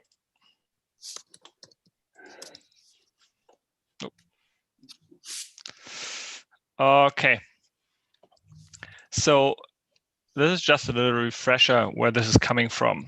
It's actually the dedicated web portal was a decision on COP24, basically, which requested the Secretariat, with the support of the Facilitative Working Group, to make the work of the local communities and the Indigenous Peoples platform widely accessible, including through the development of a dedicated web portal on the local communities and Indigenous Peoples platform on the UNFCCC website. So based on that, we took a very participatory approach in terms of constructing this website. We first had some open web-based dialogues to get views. It was discussed at FWG 1 and SB 52, where it was also decided to have a subcommittee that would advise the Secretariat throughout the development of the portal. FWG2, which is, I think, the last time when we met in person in Madrid, is when we presented the first concept and to get some additional guidance on the design. And during the informal meeting in June 2020, we presented the design prototype, which was important because it was an important milestone going from design to actual technical implementation. So we needed to do it on the informal FWG meeting in order to not be delayed. In terms of the milestones of the project in 2020, so we have set design prototype that I'll also show you in a second, very briefly. That was basically constructed with the help of the FWG and a design company. It was presented at the informal FWG meeting and welcomed there. And now we are in the stage of implementation of the web portal by the end of the year. And we are about there. So for everyone who knows a little bit about website development, this is like a very bad stage to show something because it's all happening behind the scenes. Servers are set up. Yeah, so I'll present you the design prototype today. But what I can say here is that the project is on track. We foresee no delay. We are in time, on a budget, and it will be delivered in December. Just thanking again the subcommittee, who are very, very important in driving this all forward and who are an immense help. We have 7 members. Currently, we have 1 workshop and 3 meetings in 2020. There will soon be coming new ones or more meetings again, because at the moment we are a little bit like having all this technical setup. And we'll soon have something to share with the subcommittee where we need their advice again.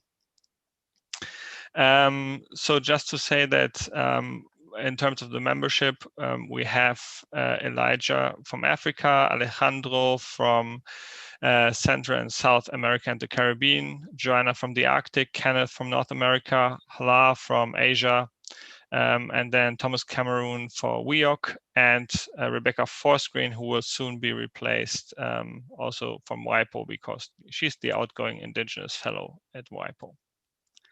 So I'm going to jump over to the live demo now.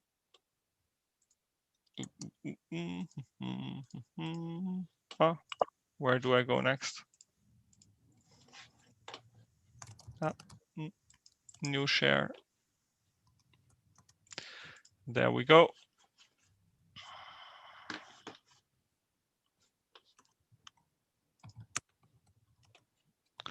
Okay, let me know when you see it. Otherwise, I need to stop and go at it again. We can do see you it. Yeah, okay, excellent. So what you see here is the design prototype as presented at FWG, at the informal FWG meeting in June.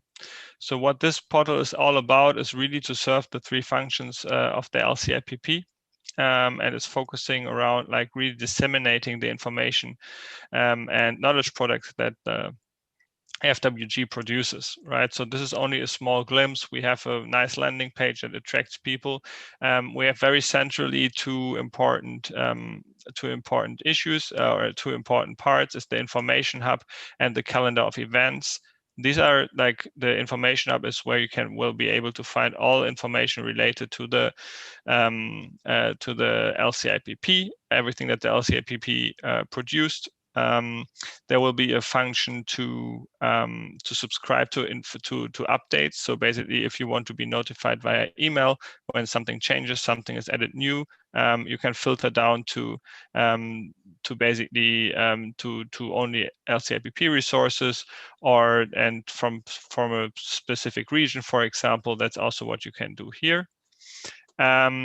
You'll have a calendar of events which features like all the UNFCCC LCIPP events, but also other events. So people can submit an event and share that information. So we have a nice little hub here. Information, of course, from third-party events will be limited. It will be checked. It will be limited to the absolute minimum, so that basically we just here have a referrer to the meeting information on the basically meeting owner's website. We have two other points here. So basically a news item where we can share all the news and also feature news from the main landing page. We have ways to engage, which actually comprises all the functions, how you can engage with the FWG and the LCIPP. And you have some kind of background section. For example, also really nice view of the work plan and the associated documents to that, so that you have an overview about like where we are in the terms of the different activities here. I'll leave it to that. We have very short time here, but I'm happy to answer any questions related to the portal or the process that led us here and the process to finalize it. First of all, again, thank you to the great work of the FWG subcommittee as well, and to all the partners in and outside of the Secretariat helping us driving this work forward.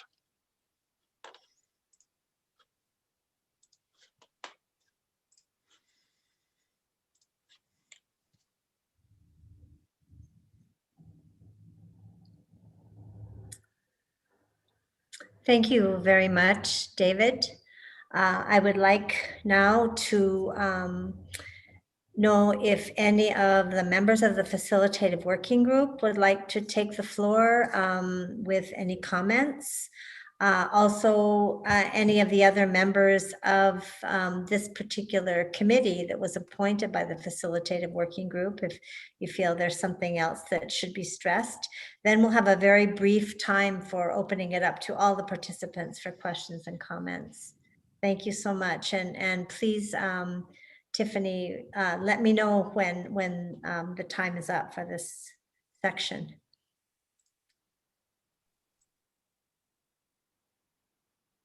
So would anybody like to take the floor?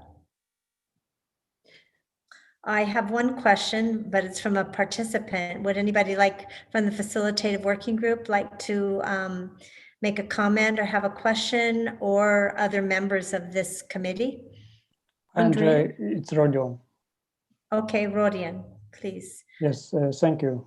First, congratulations for co-chairing us, and thanks, David, for the update. And I have two questions in terms of timeline. When we are expecting to have a launch of the web portal, and the second one, in terms of language, I see English, but I believe we have minimum 3 languages, or it will be follow up. Thank you. David, would you like to respond? I'm still seeing your screen. I'm not sure, so it's hard for me to see. Okay, I can turn it off. I just wanted to leave it there for a bit to show you this beauty for a little bit longer, but I'll stop now. I need to see who has their hand raised. Thank you. Okay, related to the launch date, we don't have a date. We wouldn't like to specify a date now of launch yet, because it's it's not good to have like a little bit of wiggle room when some kind of technical problems arise. But it will definitely be December, so it will still be this year. In terms of the languages, yes. Developing a portal is super complex.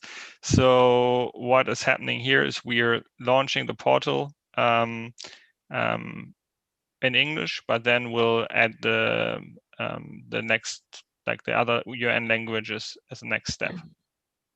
That is right after the launch. It's something we'll get to. Thank you. Yes, I have a couple of questions coming in on the screen, on the chat, but I would like to see if any of the other members have a question. Daly, was that you? Yes, thank you very much. As you know, we were expressing concern about the treatment of Indigenous knowledge in the context of the web portal, and I wonder wondering if either David or members of the working group could address that particular issue, and specifically the treatment of Indigenous knowledge in terms of the web portal.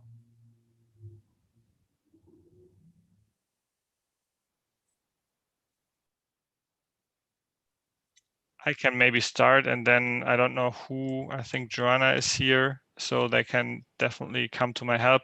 So from the whole setup of the portal, we'll definitely have some kind of a disclaimer. So basically rules, we have a reporting mechanism. So when you see something that shouldn't be there, it will trigger a workflow and can be taken off. So it's something that's very simple to do.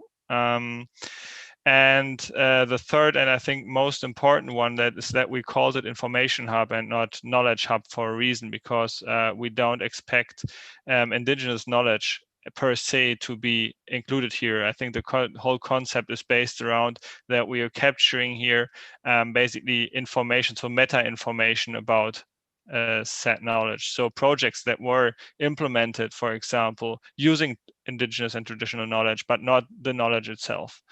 I think that's the whole concept of the portal. We did not and will not basically encourage the sharing of Indigenous knowledge per se, and we have not basically, or we basically, this is,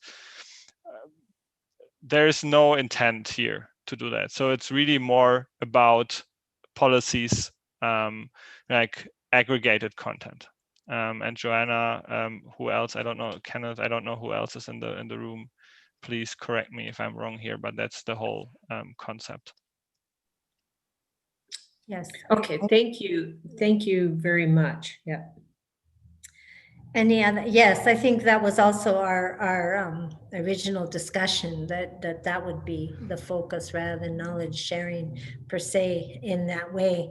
Do any other members of the Facilitative Working Group? Hindu, I see your hand. Please take the floor. Unmute. Thank you. Hi, everyone. Thank you, David, for the presentation. I see that from our last time discussion, you really make a lot of advance, and thank you for all the team for the great work. I didn't saw any gallery in the item that you present, and then I wonder if you have like photo or video galleries, and that was also our earlier discussions and the last meeting that we had. And I wonder if you develop any, how to say, FPIC or safeguard for accessing the knowledge, or to access sharing of some photos or some videos in order to have them, I mean, in a right way of free, prior, and informed consent of IP. And if not, maybe do you plan to produce them? Thank you. Yes, so on your last question, it's basically, so first one, yes, there will be photo video galleries. There will also, on the longer term, once we are like a little bit further advanced, there is a group of the subcommittee currently working on, for example, how we could also open up the information hub for submission. But for that, it needs a rule, a process to actually avoid any infraction of FPIC, for example, right? So they are working on that at the moment. There will be some kind of a disclaimer or something that's, however we want to call it, a codex that will be based on experiences on FPIC, of course, but also taking into account that we are a UN organization, and it will be basically published under our domain, and it also taking into account, that we basically need to kind of join a little bit a lot of different contexts. So we have reached out to UNESCO, who did the Year of the Indigenous Languages, for example, last year, to get some experiences from them. We are getting experience from WIPO. We are also, of course, learning, for example, Alejandro from the subcommittee. He has a very share and care, I think, principle. So he's there working with data in the context of, so we are trying to comprise all of this into a concept that works for this portal. But yes, it has been basically a very like central to the development of the whole portal. So that was a question that was there from the very beginning, and that, for example, we will not launch the submission of content into the information hub. So we will not be able to submit videos or something like this until we have figured out how we can basically do this in lines with all the principles that apply. Yeah. I mean, asking that not only for foreign video, it will be very important to look at it in terms of one of our pillar, who is the knowledge sharing or knowledge exchange. Yes. So that may be very important part. Yes. We have the discussions in WIPO, but also UNESCO. So those two organizations may be helpful to develop some of clear FPIC. Thank you very much, David. I appreciate it. Just building on that, it might be good to have at the very beginning on the homepage a statement on rights safeguards, including free, prior, informed consent, to make it clear that the web portal is compatible with and in line with our position on that daily.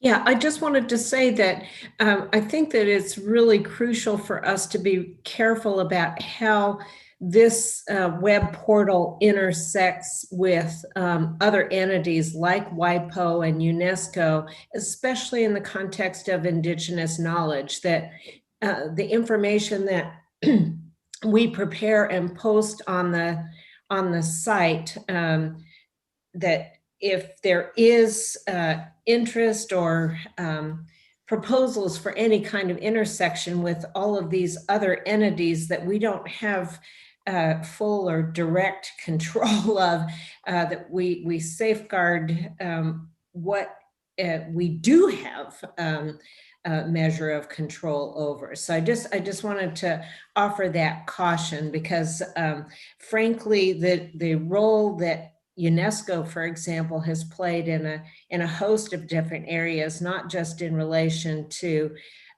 education, science, and culture, but our experience with the International Year of Indigenous Languages, for example, was actually fairly difficult.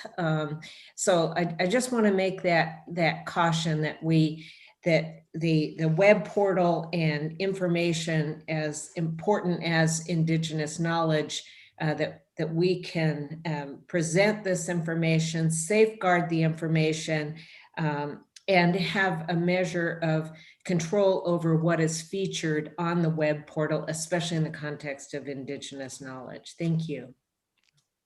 Estebancio had his hand up. Thank you, Andrea. First of all, congratulations to both of you, Jane and yourself as a Jewish People Group, and also to Irina and Joe. So hopefully that we continue doing the work. I'm quite, first of all, I would like to support what Daly say exactly. And I am really concerned in the sense that when we talk about UNESCO and we talk about the WIPO, but I didn't hear David saying that because some communities have safeguard, already existing safeguard protocols about the indigenous knowledge. For example, the Kunas have their own protocol how to deal with some kind of indigenous knowledge. And we're sure that there are other communities also they have or developing at this stage. And I know in Mexico, they try to do that kind of things last year. So I would like that if David gonna be talking with UNESCO, WIPO, which my concern is that every time, I hope that it's working.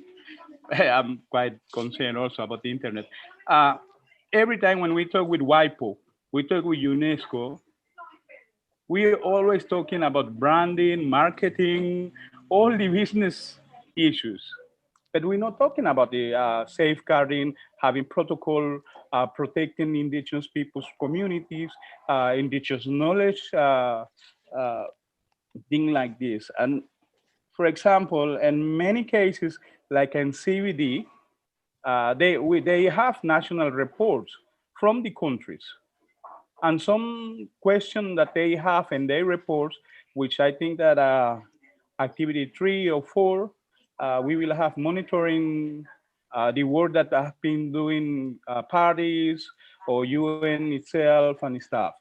But most of the national report didn't highlight the work happening at the grassroots level regarding indigenous knowledge or protecting indigenous knowledge. So I think that we have to be very clear, even that we have been saying that, oh yes, we're gonna be very careful working on this, yes. But things like this is easy, it's easy to lose any comment or any indigenous knowledge or something like this. So I recommend for your consideration to the group that definitely I agree with the colleagues that have expressed their concern, and I'm very concerned as well. But we would like to take into account indigenous people's existing projects regarding to indigenous people's knowledge or protecting their knowledge. I think that the last time we also talked, I think it was in Madrid with Haley in our caucus about the new kind of developing indigenous knowledge, including with the Western application or implementation on this stuff. And things like this gonna be necessary to see the work that the other indigenous communities have done. Not necessarily look and see UNESCO or WIPO only. If not, indigenous people work around the world, around the regions. Thank you. Sorry, I think that I went on and on. So thank you, Andrea. Thank you. Thank you very much. I have a couple of questions that have come in on the chat. If people, I can't see the chat. I'm here. Maybe you do not see the screen, but I just like asking for you. Okay, go ahead, Hindu, go ahead. Maybe it will be good if Tiffany, you can show maybe also coaches if we raise the hand in the Zoom directly, it will show directly like who raised the hand. Maybe it will avoid that we just jump and talk because we are not seeing face to face, so it may reduce some time of losing. So yeah, I mean, I agree with what the Delhi Sebancio all expressed on this. Just I wanted to remind also we are all coming from different regions, and maybe some of the information that developed in one region are not the same to the other regions. And maybe for some it's not a good practice, but for others it's a good practice. And then we need also to see how the UN organization is the UN organization, not like another process. So I mean, I think David, it will be good to see the components of all the best practices, because we are looking for the best practices of safeguarding our knowledge and safeguarding also like all the materials that we are giving with it, and then develop that, as you said, maybe a guidance or whatever that can combine those best practices. Because for us in Africa, we work a lot with both of the UN organization, UNESCO or WIPO or FAO or others who develop already the FP and other documents, and we still like using that one to protect our peoples. And it will be good maybe to use those kind of part and add to the other that exist and make it a best one for all of us. We are concerned, we all with our knowledge losing, our materials losing, but we are also concerned for the continuity, because we are talking about the climate change. So I don't want to have by the next 5 years that just is taking ourselves to develop some of the FP, while my community it's already like flooding today and then a drought tomorrow, and we are losing those knowledge that we cannot protect at all. So it's better that we start with something, and I really like encourage you to look at all this. And if you wanted to have any like best practice from any regions, I think as representative of the regions, we are there for supporting you and helping you, not only contributing when we are meeting like here, and we have also our representative that we nominate like Elijah from Africa that will help you with the best practices that exist from the regions, working with other organizations, and that can help you maybe to move a little bit faster in order to publish it. Thank you very much again for that. Thank you. Tiffany has asked for the floor to respond to Estebancio's comments. And then if the Facilitative Working Group members do not have further concerns to express, and clearly David and Secretariat, there are some major concerns around this issue, and we probably need more time to delve into that and try to find a solution before this goes too much further. Before it gets launched, we should have this in place. I think that's what the members are saying. So Tiffany, you want to respond to Estebancio's comment? And I have some chat questions that have come in from the participants. Right. Yeah. Thank you very much, Andrea, and thank you for the comments. Estebancio and Hindu also replied to some of Estebancio's comments in the meantime, so thank you for that. Just to say that because this web portal is being developed by the Secretariat, but we do seek the guidance of the FWG. So at FWG 1 last year, in June, we started this discussion with FWG members, and we got a lot of guidance there at the very first meeting. Then again in Madrid, we got some more guidance from FWG members. We had an agenda item on this. This is the third agenda item that we're having on this. We've also had 3 webinars with stakeholders, contributors, Indigenous peoples representatives. We had those earlier this year. And we also have the subcommittee with people nominated by the FWG members. So if FWG members want to add people to that subcommittee, we'd very much welcome that. It is balanced and representational already, and we do get their guidance in every single meeting. Those subcommittee members have been meeting at some points every single week for months. So we've gotten a lot of input from them and a lot of guidance. So at this point, it's been a year and 3 months already of development, and now we're in the implementation phase, and we have been noting all of the guidance that we've received since June last year from the FWG members and stakeholders and Indigenous peoples representatives. It's all taken into account. We're noting down very carefully what members are saying today as well, like Estebancio, what you were noting down. These have been also discussed within the subcommittee, so that's very well noted, and we've taken good note of that again today. And then just to get to a couple of the questions in the chat, I know David, you're ready to respond to a couple of those. Is that okay, Andrea? If David responds to some of those more technical questions, yeah. Yes, but there was one that I saw at least 2 participants ask, is how will this accommodate or be able to be linked with Indigenous peoples web pages as well as regional portals that are being developed along the. Yeah, that's been a discussion for the past year, so David can definitely answer that one. Go ahead, David. Thanks. Also, one last point to mention that we have actually a subgroup of the subcommittee, basically subgroup of the subcommittee, typical UNFCCC, that is actually taking care of this specific point. It's with Alejandro from, I think, your group, Estebancio, and it's Joanna, and it is Tom from Canada. So they are working specifically on this point, right? So we're getting a lot of guidance, but we definitely take all of that into account. In terms of how does this link, this is supposed to be a hub. So first of all, we'll have now, it's not features in this design prototype, but this will also be able to link to when you basically type of resource online portals. So you can click to, we actually link to the different online portals that are here. So we don't want to replace these like super important work that's done on the ground, but rather link to it, right? To basically have a space that is distributing that.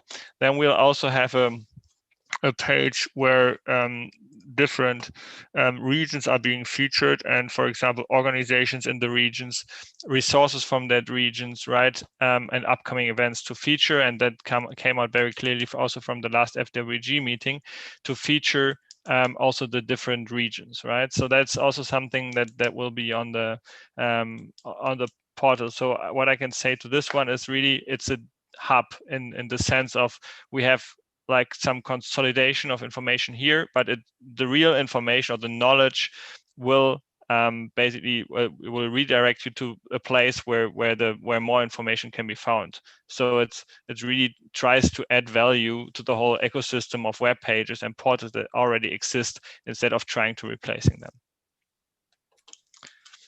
Thank you. Tiffany, did you have any other points from the chat to bring? Yeah, I have 2 hands raised also from participants. I would say let's go quickly through this. So basically, how do we choose which event from third parties you include in the agenda? So there's no agenda, there's a calendar of events. So there will be criteria. You can submit something. There will be criteria for publishing it in the calendar, which will show then under all events and other events. And yeah, that will be also safeguarded. In terms of Uppsala, there's the recurring question about other web portals, which I've already answered.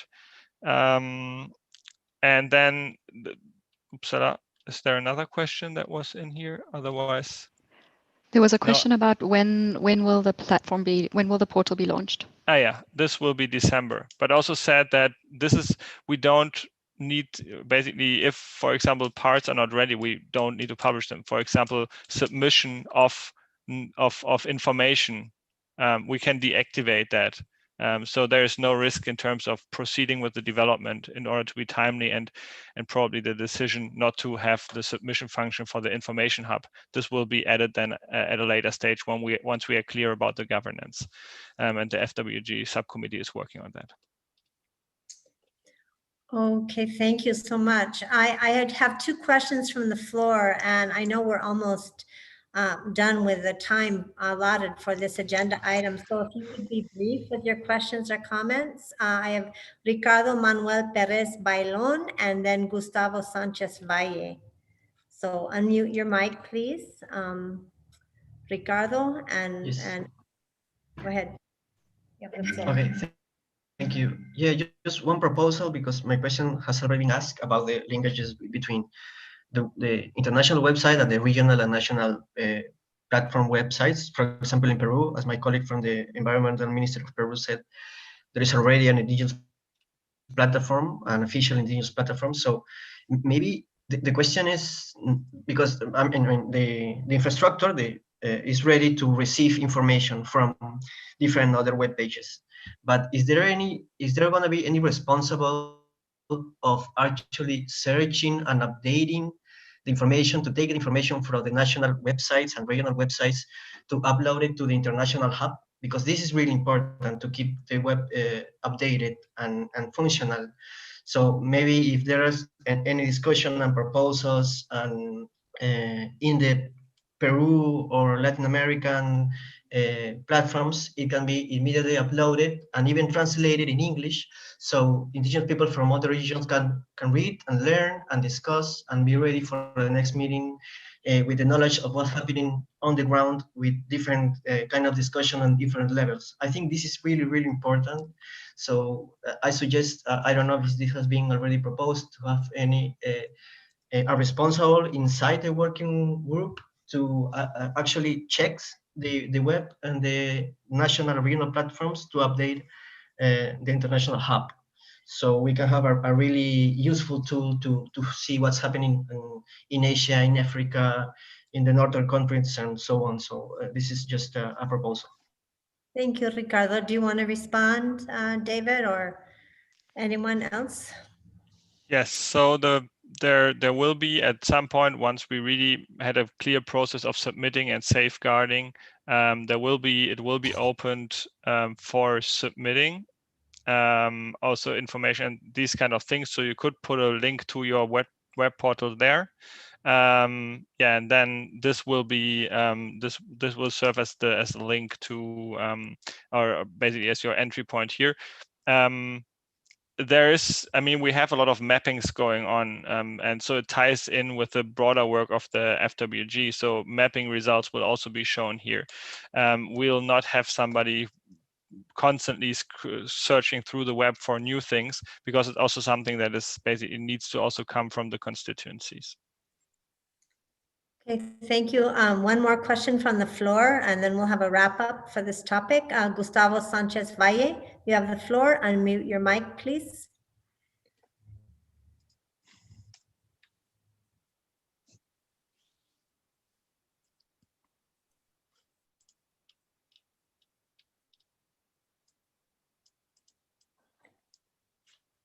We don't hear you. No, no te oímos. Preguntar, en el caso de comunidades locales, dado que no hay una representación en el grupo facilitador, ¿cómo podremos las organizaciones de comunidades locales solicitar que en la página web, cuando ésta esté funcionando, se publique información relacionada con nuestros procesos organizativos relacionados con los objetivos de la plataforma? Espero haber sido claro al respecto. Gracias. Thank you. For those that didn't get the translation, he was asking, he represents an organization of local communities. He wanted to know how they will be able to post their information once the website is operational, since there's no members representing them on the Facilitative Working Group. How will they access the portal? That was his question. Yeah, I can take that. Yes, absolutely. It's a local communities and indigenous peoples platform. So that is, yeah, definitely you can submit content there. David, I can just add to Gustavo's question that, like David said, it is a platform for the different constituencies, local communities, and indigenous peoples.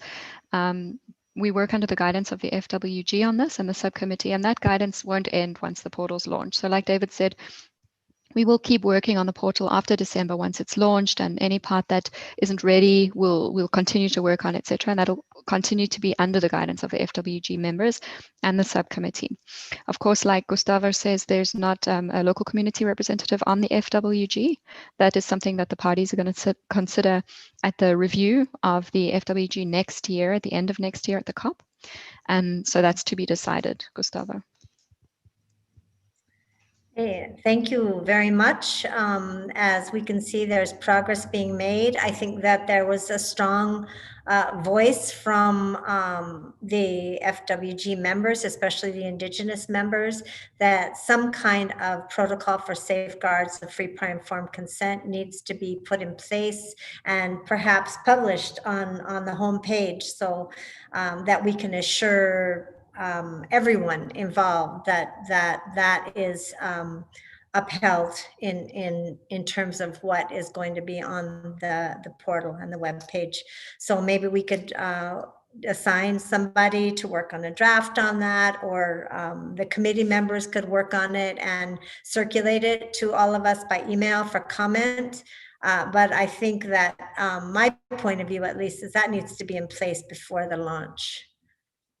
So with that, we've ended this topic. I do want to mention Tiffany and Secretariat. It was brought to my attention by one of the FWG members that it seemed that the last point on the previous item, organizational matters, was not addressed, or was there nothing to say about that? The last one about relevant updates related to the UNFCCC calendar and Bureau guidance. If you want to let us know the status of that agenda item before we move on, and I will be turning over the chair to Yo for the next agenda item. Yeah, thanks, Andrea. We did that. I gave the update on what was the Bureau guidance. And for any FWG member that might not have heard, it was also in the letter that our Executive Secretary, Patricia Espinosa, sent to all the FWG members. But I did give that update already. I think that there was some questions about specific dates, for instance, the Substa and the next COP, and anything that could be shared in terms of concrete, the calendar. Sure. She did more of the general comments. Thank you. What I had shared about the calendar was that there is an event called the Climate Change Dialogues taking place at the end of November and the beginning of December, and that's under the subsidiary body chairs. So they are considering at the moment what events will be there, and there is a proposal for an LCIPP event, but we'll keep all the members updated on that. That's really ongoing right now. And then in terms of the Bureau, you know that they postponed the negotiations to next year. So right now we're not sure when the SB sessions are going to be held next year. We hope as soon as possible, but of course everyone's not sure what's going to happen. But the COP is planned for November next year, COP26 in the UK in Glasgow. Are there any questions from any facilitative working group members on that matter?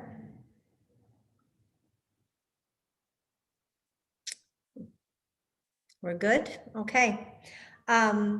Excellent. Well, thank you. And it is challenging, I will say, to be looking at 3 different screens. I'm looking at my co-members of Facilitative Working Group who are raising their hands on the screen. Then we have people putting questions in the chat. Then we also have people on the participants list, which is a different list, indicating hand raise. So I think you'll just have to be patient with us as co-chairs as we try to cover all of those different screens to make sure that everybody has a chance to put in their views. So with that, thank you. And I would like to turn over the co-chair to Yao Mulala for the next agenda item, which is the work plan and beginning to discuss the progress there. So thank you. And Yao, you have the floor next. Thank you. Thanks very much, Andrea. Before we begin this particular agenda item, I would just like to echo Andrea's comments, expressing gratitude to the FWG members for allowing myself, as well as Irina, to participate as co-chair and vice co-chair. We look very much forward to working with our fellow co-chair and vice co-chair, as well as with the rest of the FWG members in this upcoming term. As Andrea said, to work in a spirit of mutual regard and respect in this common purpose. And we also very much welcome and request the support of all FWG members, as well as the Secretariat and the friends of the FWG and the friends of the LCIPP in our work going forward. So for the remainder of today's session, as Andrea said, we will begin with agenda item 4, which will allow us to have progress updates and discussions on a number of activities in the initial 2-year work plan for the LCIPP. We will focus on activities 2 to 11. We are quite happy that over the last several months since the adoption of the work plan, the various co-leads for the activities have been hard at work to put together the different concept notes and to try to hash out as well as implement a number of these activities. And we will hear from them today, as well as stretching into the next couple of days. As you all know, the initial mandate for the work plan is 2 years, beginning this year and projected to end at the end of next year. And we heard from the Secretariat about the need to stick to the initial timelines. And so it's important to kind of get some of this discussion going on some of the activities so far. And as also highlighted, there will be a review of the outcomes of the work plan and the different activities of the FWG that will begin at the subsidiary body session next year and concluding hopefully in the COP in Glasgow. And in that review, the FWG will be able to review the work done so far on the work plan and hopefully put together a suitable and robust second work plan for the FWG that will follow up from our initial work plan that we're working on right now. And so we will begin with, if there are no objections, we will begin with activity 2, which is on regional gatherings. The co-leads for that activity are Andrea, Estebancio, Irina, and Medard. The concept note for that particular activity is online on the LCIPP website. I believe Andrea, as a co-lead, will give an update on the activity, followed with some comments by Estebancio. And then afterwards, we'll have opportunity for the FWG members to give some feedback, as well as a bit of an open floor discussion. We are a little bit behind time, so I very much encourage everyone to be as concise as possible. Thank you. Thank you, Yo. And I have my hat on as a member and the co-lead here, not as co-chair. As we've discussed through a lot of dialogue within our regions, we were very firm that we could not have regional gatherings, especially since we plan to include our knowledge holders, our traditional grassroots food producers, our spiritual leaders, our elders, in this discussion. It could not happen online virtually. They will not present that way, and we didn't feel that it would be fruitful to do so.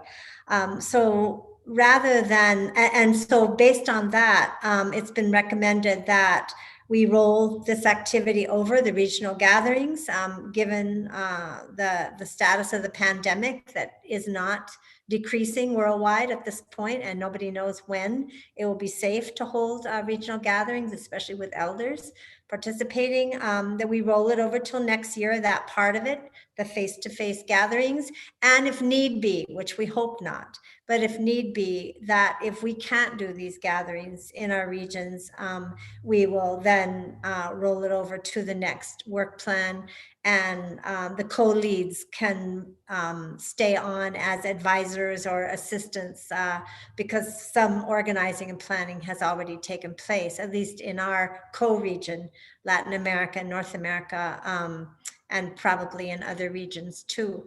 However, we don't want to just take this off the table, especially in light of the discussion that we've just had.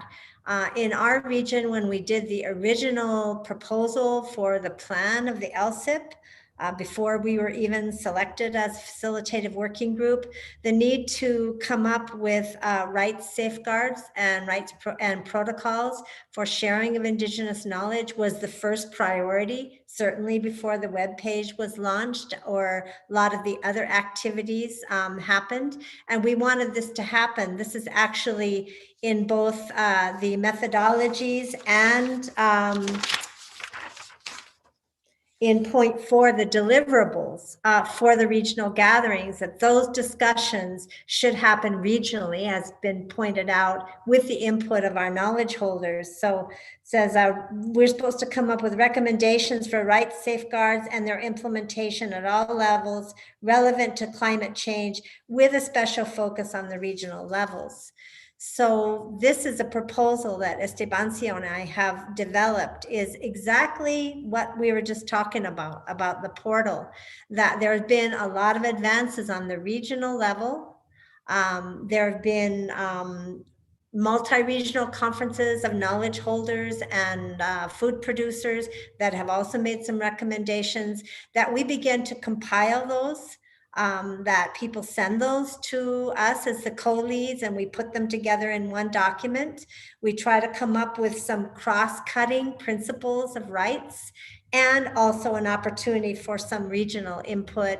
And if appropriate, if we feel appropriate, incorporate work that's been done in other UN bodies, whether it be CBD, Nagoya protocols, or others that we feel are compatible with our rights-based approach as a body. So this is a proposal that we're making with a timeline we could set for 2 months from now. So at least before the web page is launched, we will have this body of proposals compiled, and hopefully some cross-cutting core rights principles for safeguards and protocols. So that's our proposal, so that we won't be totally without progress on that item until we can actually have these gatherings on the regional level. I know the Arctic has done a lot of work on this as well. I want to recognize all the progress that they've made in developing. And we've heard Africa, Latin America, the Kunas, and others as well. So that's what I wanted to propose on this, that we wait for the regional face-to-face gatherings and that we begin work on the rights protocols, beginning to collect information from the regions so we can come up with a document before the end of the year. Thank you. Estebancio was going to comment. Yes, go ahead, Estebancio. Thank you, Andrea.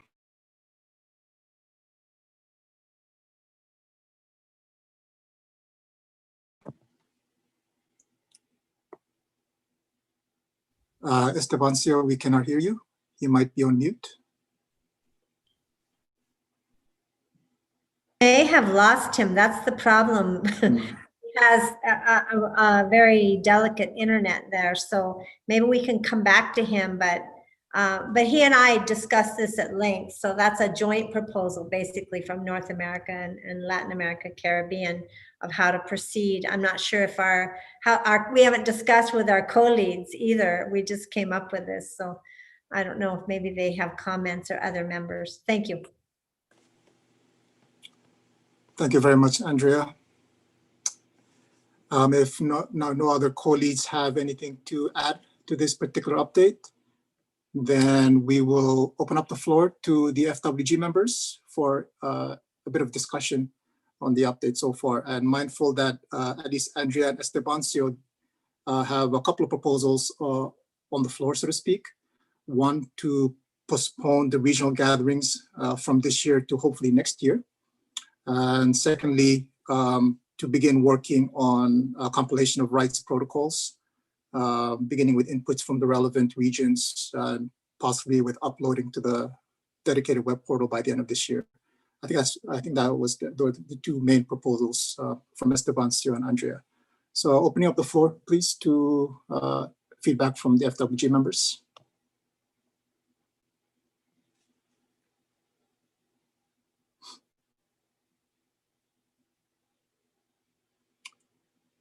I do not see anyone raising his hand. Oh, yes, Pasang, please. I see you now. Thank you. Go ahead. Thank you. Thank you. Thank you, Andrea, for sharing activity 2. This is very, very important for all of us. We also emphasize a lot for this the priority among other activities.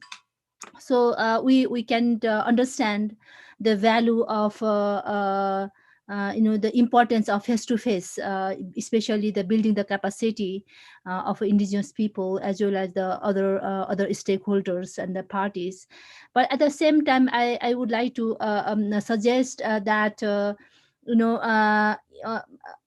it's a good idea of collecting all our information supporting to the portal. That is also important. But at the same time, till postponing the next year, maybe we can already start thinking of like how we can start our strategy, or how can we start building on our own initiatives in the different region. No, so not just wait for another year and then another year, and especially the pandemic, we never know what happens next and how long we have to wait. So maybe we already the co-lead already started started sharing, and because no one can stop even reaching to virtually, maybe we can already start our own efforts, and then that can be built on when the environments become soothing for us to work on face-to-face. But we can already start our efforts in a region and exchanging this enriching ourselves with others to make more effective for this activity too, because this is very, very important for all of us. Thank you, Chair. Thank you. Thank you very much, Pasang. I've noticed that Estebancio has rejoined us. I don't know if you would like to have, yes, go ahead, Estebancio. Thank you, Yo, and congratulations. Sorry, I have to change from computer to the now to the Android. So hopefully this one gonna finish on time. I think that yeah, I'm a bit concerned. I think that we all are concerned about the maintain the original timeline. And I think that in our group, we have to talk a lot about how to make possible our contribution in this activity. And I think that one of the things from our regions, especially in Mesoamerica and Amazon, I think also, but well, I can see Felipe also in Chile with the Mapuche and the other groups that we have been visiting. Also, they want to have presence, face-to-face exchange information, and and we have talking a lot about this, especially 2 days ago. They asked me again when exactly how this gonna work, and also yesterday, and I told them, well, I'm not by myself, and we have different regions as well. Need to see this information, this activity, how it's gonna work. And I say there are things that we can do, maybe by regions or by internet. I agree with Pasan, but we have to be very clear that as Andrea probably is starting saying, I'm sorry, Andrea, I couldn't hear you because I've gone. But anyway, if I repeating, sorry, I apologize to the group. For example, one of the things that our elders, they need to have their ceremony, and we cannot do this by internet. It's just one example that I want to give you, because I can give you a lot of information, but it's not the time. But we understand that we're having a difficult time, but we need to see, as Pasam say, how a little bit, because another thing I think that already been recommended by Andrea, I'm assuming, because our group had a telephone call, is that some of the activities have almost similar information, so that we can work with this. But we have to be very clear, very careful. Already we talk about the web page, and we have concern as well and stuff. So I'm thinking that Mr. Chair, co-chairs, that we really need to see, and I think that we don't need to be in a hurry, really, because these things, we have to be very careful with indigenous system knowledge if we want to see our indigenous knowledge holders be part of the process, because I think that was the principle, was the main idea.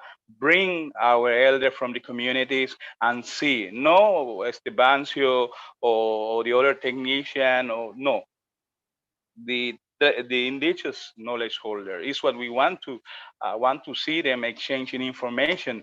And we haven't also even addressed the technology transfer. We only talking about the indigenous exchange of indigenous knowledge in the Facilitative Working Group. But we also have, as a Madam Patricia say, need to see in a holistic and integrated way, and also see the Paris Agreement be implemented. And then we need to think the second part of this proposal also need to be implemented for indigenous people, in benefit of indigenous peoples and the rest, the other of community. So thank you. I'm sorry. I know that you say that it's not many minutes, so I'm just gonna stop here. Thank you, Yo. Thank you very much, Estebancio, for those comments. Do I have any other comments from the FWG members? Yo. Yes. Haley. Yes, Daly, go ahead, please. Thank you. Yeah, I just quickly wanted to say that following on the comments that Estebancio has just now made, that within the Arctic region among Inuit and Sami, we are just beginning a discussion about how we could have an Arctic regional gathering in light of the pandemic. And once we have a more thoroughgoing discussion, we'll share that with the FWG and the Secretariat. But as everyone knows, we're facing exactly the same issues that Estebancio has raised. And I think to some extent, one consideration may be a placeholder for continuing this activity if and when there's certainty about the pandemic and issues surrounding health and wellness for an in-person gathering. I just wanted to share that. Thank you. Thank you very much, Daly. Well noted. Are there any other FWG members that would like to take the floor? I do not see any hands raised or anyone waving at me at the moment. We would like to have a little bit of an open discussion, I guess, with the other participants today. And I do see at least one person raising his hand, Gustavo. If you would like to take the floor and share your comments, please go ahead.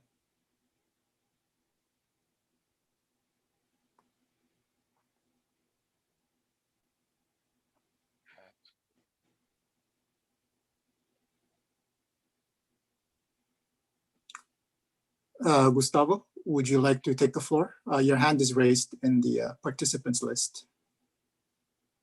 Okay.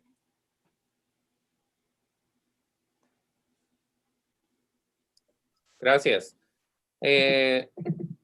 Solo quisiera compartir con ustedes que las organizaciones de comunidades locales de América Latina hemos tenido un encuentro regional de manera virtual el 1 y 2 de octubre, es decir, hace unos días. Y si bien es cierto, no es lo mismo que una reunión presencial, porque entre otras cosas hay mucha inequidad en el acceso a las plataformas virtuales, pero también esto es una forma de avanzar en nuestros procesos organizativos. En los próximos días quisiéramos compartir las memorias de este encuentro regional, de lo que discutimos y de nuestro interés en dar seguimiento al proceso de constitución de la plataforma de pueblos indígenas y de comunidades locales. Muchas gracias.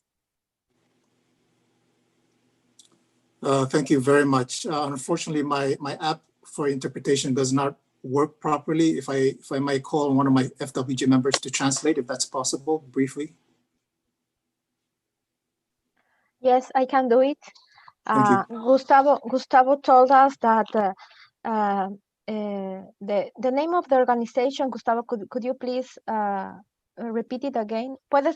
Gustavo, ¿puedes decirme el nombre de la organización de comunidades locales? La Alianza Mesoamericana de Pueblos y Bosques. Okay, the Alianza Mesoamericana de Pueblos y Bosques, which is a local community organization, has had a regional gathering the 1st and the 2nd of October. And Gustavo told us that he would like to share the results of that gathering. And he will send the information to the Secretariat. That's it. Alcohol. Thank you very much. And yes, sorry. Yes, thank you very much. And I did notice that the comment in the chat about this, and I think the Secretariat responded to Gustavo as well, that they will be happy to receive the information on that. So thank you very much. Do I have any other requests for the floor? I do not see any more on the screen. So maybe we can wrap up this particular activity. I do note that a couple of the co-leads did have those 2 proposals on how to handle activity 2 going forward. I'm not entirely sure, maybe the Secretariat can help us, whether the FWG has to, at this moment, take a particular decision, particularly on the possible postponement of this year's regional gatherings to next year. If the Secretariat can assist us on whether we need to take a decision now or later, or if that's already kind of contemplated already in the work plan for this activity.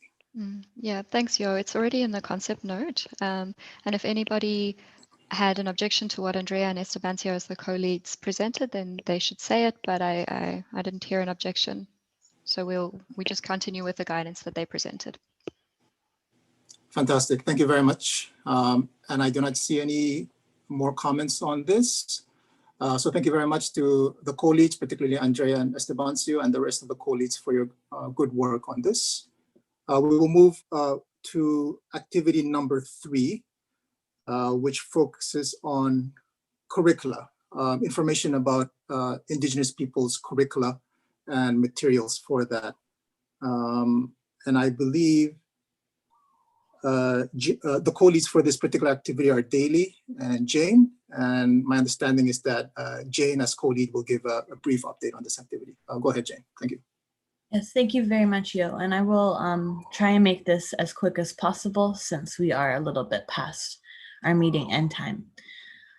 So activity 3 seeks to identify and disseminate information about the development and use of Indigenous peoples' curricula and materials that incorporate Indigenous knowledge that is related to climate change. The activity falls under the function of knowledge. Co-leads for this activity were myself and Daly of the Arctic region.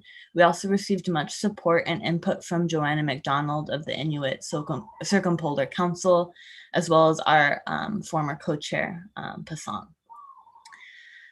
So in looking at the concept note, you'll see that we made careful note and consideration about protocols for engagement. We made sure to reiterate the importance of maintaining proper ethics for engaging with traditional knowledge, recognizing that this is something we've discussed extensively in relation to the web portal. We just wanted to make clear in this note that this is a key portion of this activity to ensure that Indigenous peoples maintain control and access for the use of their knowledge. So far, I will just be very brief about updates and what we have in terms of deliverables. And then if anybody has questions about the actual body of the concept note, feel free to ask in this opportunity. So we have thus far just finalized the concept note and sent it out recently for review. We are going to launch a call for submissions that will come out with the web portal. We're going to primarily publish this call for submissions on the portal, though I do believe we will have opportunity to send out regional messages as well to encourage those from our regions to submit. We will be spending most of 2021 from September of this year until September of next, reviewing and compiling materials, as well as creating a summary. And including with this, we would like to initiate a comprehensive literature review where we are reviewing what information is out there and creating a summary of that information. We will be cataloging these materials by keyword to make them easier to navigate. And again, this will all be published and established on the web portal. So far, in terms of partners, we have met with 2 different UN bodies, ECOS, which is the Education, Communication and Outreach Stakeholders Community, as well as ACE, Action for Climate Empowerment. We have met with representatives from both and begin discussions on how they can assist in collecting and disseminating these information. We also know that the Secretariat has somebody working with them, his name is Jonathan, on surveying what information is out there. Those of us that are working on this activity have made note that we would like to also be responsible for collecting some of this information. As Indigenous peoples, we feel that we are best suited to find this information, locate it, and share it, given that we know proper protocols for engagement, and given that Indigenous knowledge is diverse in form and function. It's not always the the formal resources that we think of in Western settings. And therefore we are going to actively participate as well in the collection and dissemination of this knowledge. We see strong linkages in this activity with activity 4, which is to organize annual thematic training workshops and building capacity for engagement with Indigenous peoples, as well as activity 5, which is developing an outreach and dissemination plan. And so that is where we are thus far on this activity. But if anybody has questions, or Daily, if you have more input to add, please feel free. Thank you very much, Jane. And yes, Daly, if you have any additional information to add, please go ahead if you wish. No, I don't have any comments at this time. I think both Jane and the information found in writing in the concept note covers everything. Thank you. Great. Thank you very much, Daly. Thank you both for your good work on this. So I'd like to open up the floor once again to the members of the FWG. If you have any comments on the update given, as well as the concept note for this particular activity, please raise your hand or wave your hand as you see fit.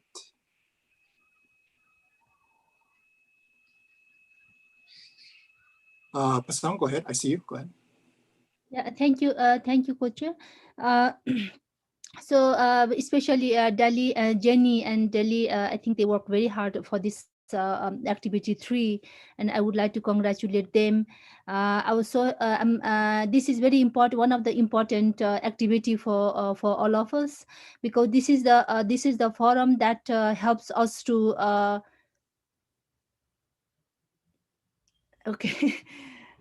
This is the activity that would help us to enhance our knowledge system, and also give an opportunity for the young generation to be followed up, that has been almost dominated from our Western values and the more modern value. So that has been undermining the Indigenous people knowledge and issues and concerns. So this activity will highlight that Indigenous people knowledge is equally important as a Western knowledge or science knowledge to be balanced with. So this is the also opportunity for us to work on our curriculum in either in a formal or non-formal education. So I'm so glad that the team could work with in collaboration basis with the ECOS and the S, because this is the two bodies that has been working very closely with the Ministry of the Education, especially with their focal points, and also working on the curriculum and the education materials. If we could started connecting through ECOS and S and reaching our outcome of activity 3 to the national level, this will have a really big achievements for empowering, not only empowering, but also inserting and also balancing Indigenous knowledge with the science knowledge. And I really congratulate this group for working up to progressing this activity, and my interest is there also to move ahead and join hands on this activity in the future. Thank you, Chair. Thank you very much, Pasang. I noticed Andrea raising her hand. Please go ahead. Thank you. Last year, at the end of last year, we had a conference on the closing of the International Decade of the World's Indigenous Languages. It was in Oklahoma. We had a couple of United Nations representatives, as well as many language practitioners and tribal programs on revitalization and preservation of knowledge. And one thing that was stressed was the importance of tying in the protection, revitalization, in some places, reteaching Indigenous languages as very core to the issue of curriculum, educational materials, etc. So my question is, how is that being tied in to what you're thinking of? And also, at least, in the US, it's a huge problem regarding certification or recognition of Indigenous traditional knowledge and language teachers, which are many times our elders and knowledge holders that don't have the degrees and all that allow them to be, quote, teachers in both tribal and state-run schools. So I'm wondering how that is tied in with your thinking on this to the co-leads. Thank you. Thank you, Andrea. So in the concept note, we made sure to note that what we're counting as curricula will exist as both formal and informal materials. And so when it comes to whether or not those who have authored or contributed to the resource are certified as an educator, you know, that's not something that I think we're going to consider. It is up to the communities and the regions to determine what they're constituting as knowledge in this sense, not to any institution or colonial body to determine. In terms of language, I'm not sure that we will have the resources to translate any materials, but anything that would like to be shared in a regional or traditional language, I think would be acceptable and important to include. I know in the Pacific, we are also working to advance our traditional languages as well. I'll let Daly state her answer. Yeah, thank you. I just wanted to note that there's absolutely no question that there is an intimate relationship between Indigenous language and their knowledge. They're indivisible.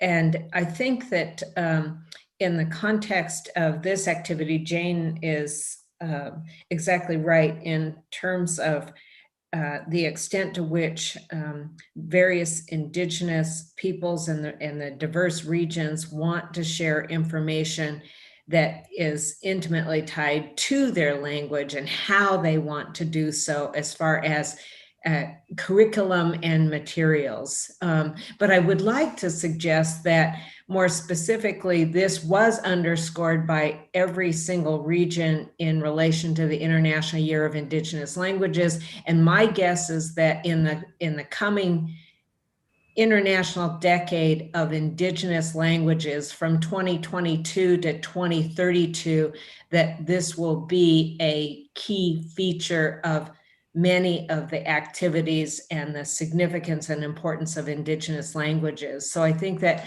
for the moment, in terms of the question of Indigenous knowledge and its importance in the context of climate change and this particular, I don't want to say necessarily discrete forum of the UNFCCC, that there may be references, but that it won't be the central feature of it. But moreover, the International Decade potentially is the more accurate setting for these kinds of issues to be revealed. That would be my preliminary response to the specific question. Thanks. Thank you very much, Daly and Jane. I see Hindu's hand is up. Go ahead, please. Thank you very much, thank you, Daly and Jen, for this great work. My comments will be, I don't know how you incorporate, maybe I will speak in French, it's much better for me. How you put together all the existing information about the curricula and Indigenous peoples, because like in my region, we work on this one in the last study we did in 2010, and then get the result by a creation of a special direction of Indigenous peoples curricula, like the nomadic pastoralists and other Indigenous communities curricula, and that helped to be like a guidance of how they will design the curricula first, to include not only like mathematics or history of France or history of US, whatever, but include the most important information for the communities to be teaching to the children at the school. And also the curricula, like the time of the school, to do not go only from Monday to Saturday or Monday to Friday, are the Western that transfer it to us, but community asked that school can be maybe Saturday, Sunday, but not Monday, not Tuesday, because those are the specific date for them. And then we work around this one, and it's got adapted to a new curricula. So I don't know if you have put it together, like some of the existing examples that we do have in my region and also in Asia, because I have, during that time, I discussed a lot with Iran, and Iran have also a very good example on that, and a different curricula and a different education. So for indigenous communities, that can be from the nomadic or radio education, or linkages education. You can start here three months, and when you move with your community, you can go and start another education. So I wonder if you collect those kind of information, or if not, how do you think to incorporate this kind of information who can be very relevant to our peoples in order to put all the knowledge and give our children the chance to get this specific education. Thank you. Thank you very much, Hindu. If one of the co-leads would like to respond, go ahead. Yes, thank you very much, Hindu. I think that's a really important point.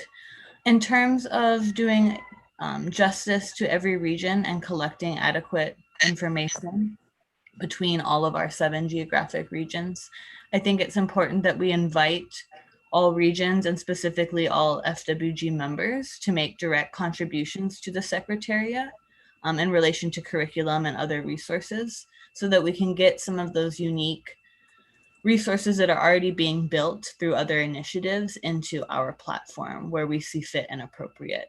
And I'm not sure if that's touching on your question adequately, but I think in terms of sharing those resources that you're aware of, if we can make those directly to the Secretariat, we can be sure to include them in our portal and in the collection and disseminating process. Thank you very much, Jane. Hindu, your hand is still up. Did you want to follow up? Or? No. Just to say thank you, Jen. I think that will be important, maybe to talk with, if it's not with all of us, but with those who are interested or have the information. I will be happy to jump on it with you and Delhi and someone from the Secretariat that's supporting. To share this kind of information. There are a document that already exists, like not just a talk, but a research that we have, even it is in French, but we need to work in all the rest of the languages. Thank you. Thank you, Hindu. And I do note that in the concept note, there will be a launch, or there will be a launching of a call for submissions. So that will be a useful way to contribute some of this information. If I do not see any other FWG members asking for the floor, and I do not, then just for very briefly, since we are quite a bit behind time, just open up to the rest of the participants if they have any comments they would like to share. I do know that there have been a number of comments already given in the chat, including from a number of individuals working with ECOS on this particular activity. And so if anyone would like to respond to those comments in the chat, or if anyone would like to take the floor from the wider participants, please go ahead. Indicate by raising your hand or waving at me. I do not see anyone. Okay. In that case, thank you very much to Jane and Daly for your updates. Thank you everyone else for the discussion on this. And I believe that takes us to the end of today's agenda items or discussion. Thank you very much for your robust participation. I guess unless I'll turn it over to the Secretariat if they have any updates or any comments you'd like to make before we close the meeting for today. Thanks, Yo. No, nothing from us. Thank you. Great. In that case, on behalf of my fellow co-chair, I'd like to close the meeting for today and invite you to join us tomorrow, where we'll continue with a discussion of activity 4 in the work plan. So at the same time that we began today. Thanks, everyone. See you tomorrow. Thank you, Yo. And if the co-chairs and vice co-chairs can just stay online, and we'll move you to a separate room. Thank you very much. Thank you. Bye.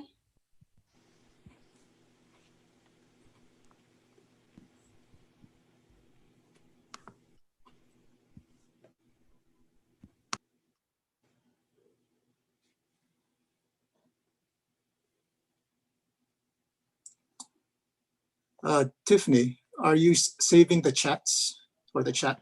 Yes, we are. Yeah, Okay. we're saving all of them and we're noting them down also for all the members.